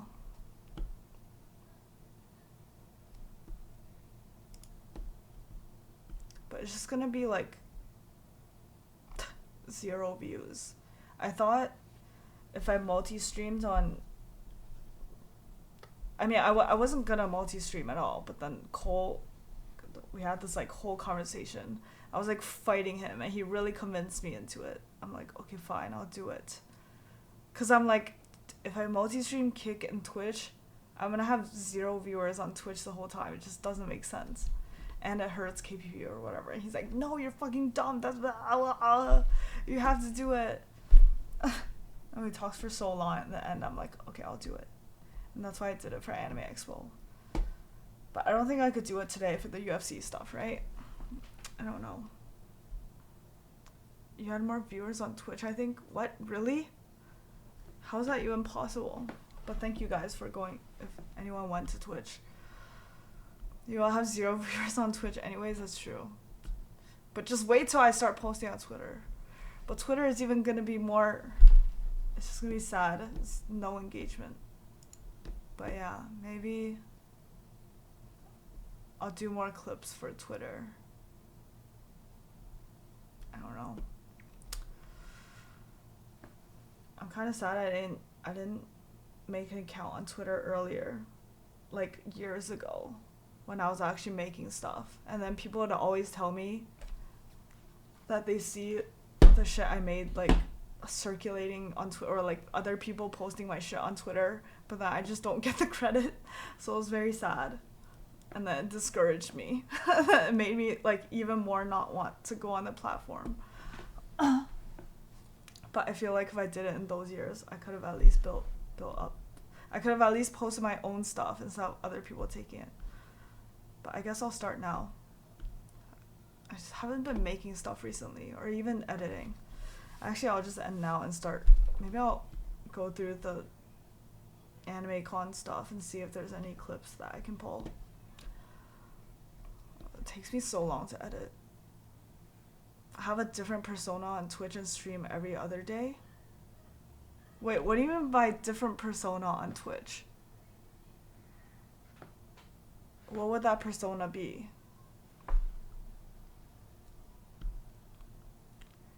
Twitter is banned China. You couldn't make the account even if you wanted to.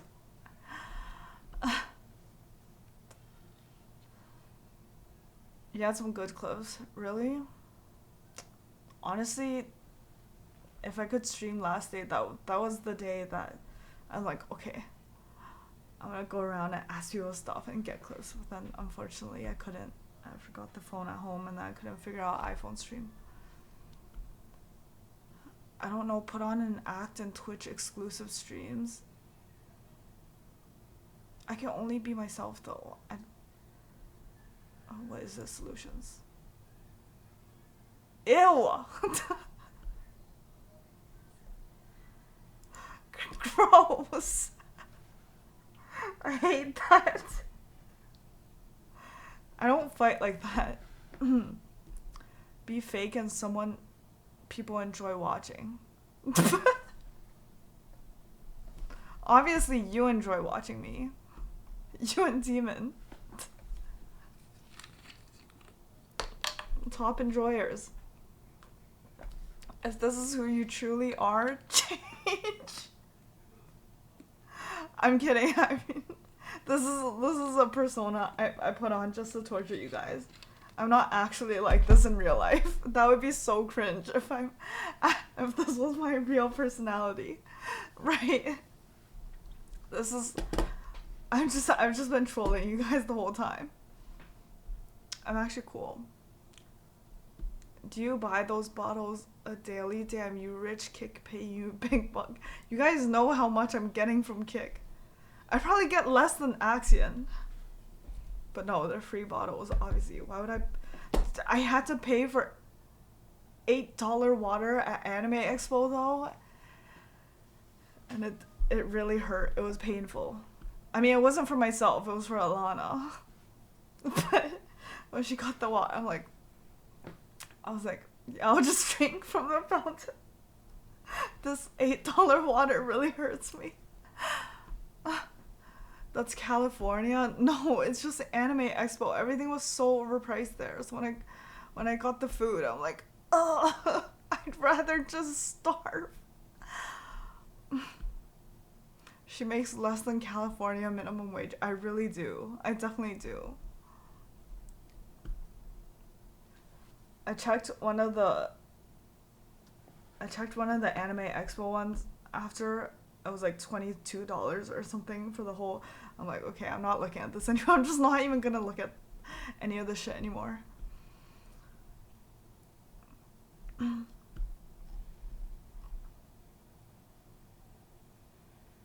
Did I get a band? I know I got 100. Does Cal have some form of welfare you can leech on? Stop. I'm good.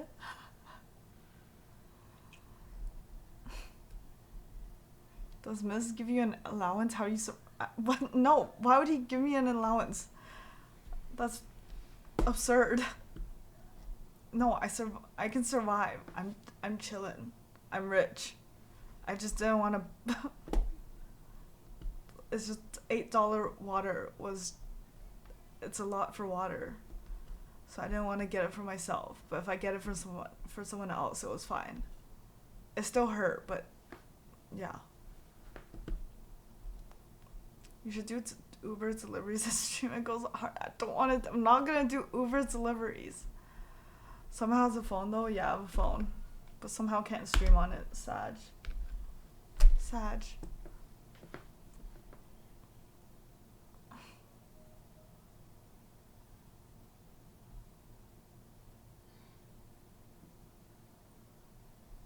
Big streamers do Uber sometimes as content, but I am small streamer. Are you joining streamer uni? No, so I didn't know about. I mean, when I realized the applications were already closed, I honestly would have applied. I would have been down to apply. But then when I found out and I went on a site, it said it was already closed. I was like, oh, damn.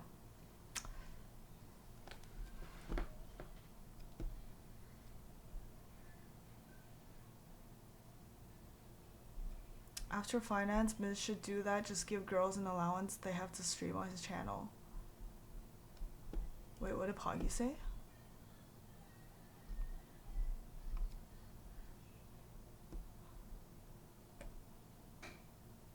There'll be a next year. What? So now what?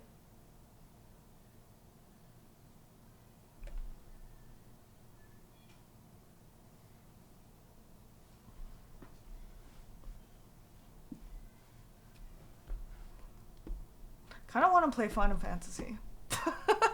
Long ending screen. Poggy didn't say anything important. No, everything Poggy says is important. Poggy. Poggy said we will rock you. Oh. We will rock you. Did you fix it? Fix what?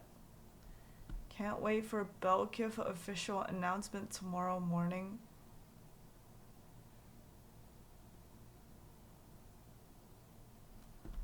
Alright, yeah, okay, bye guys.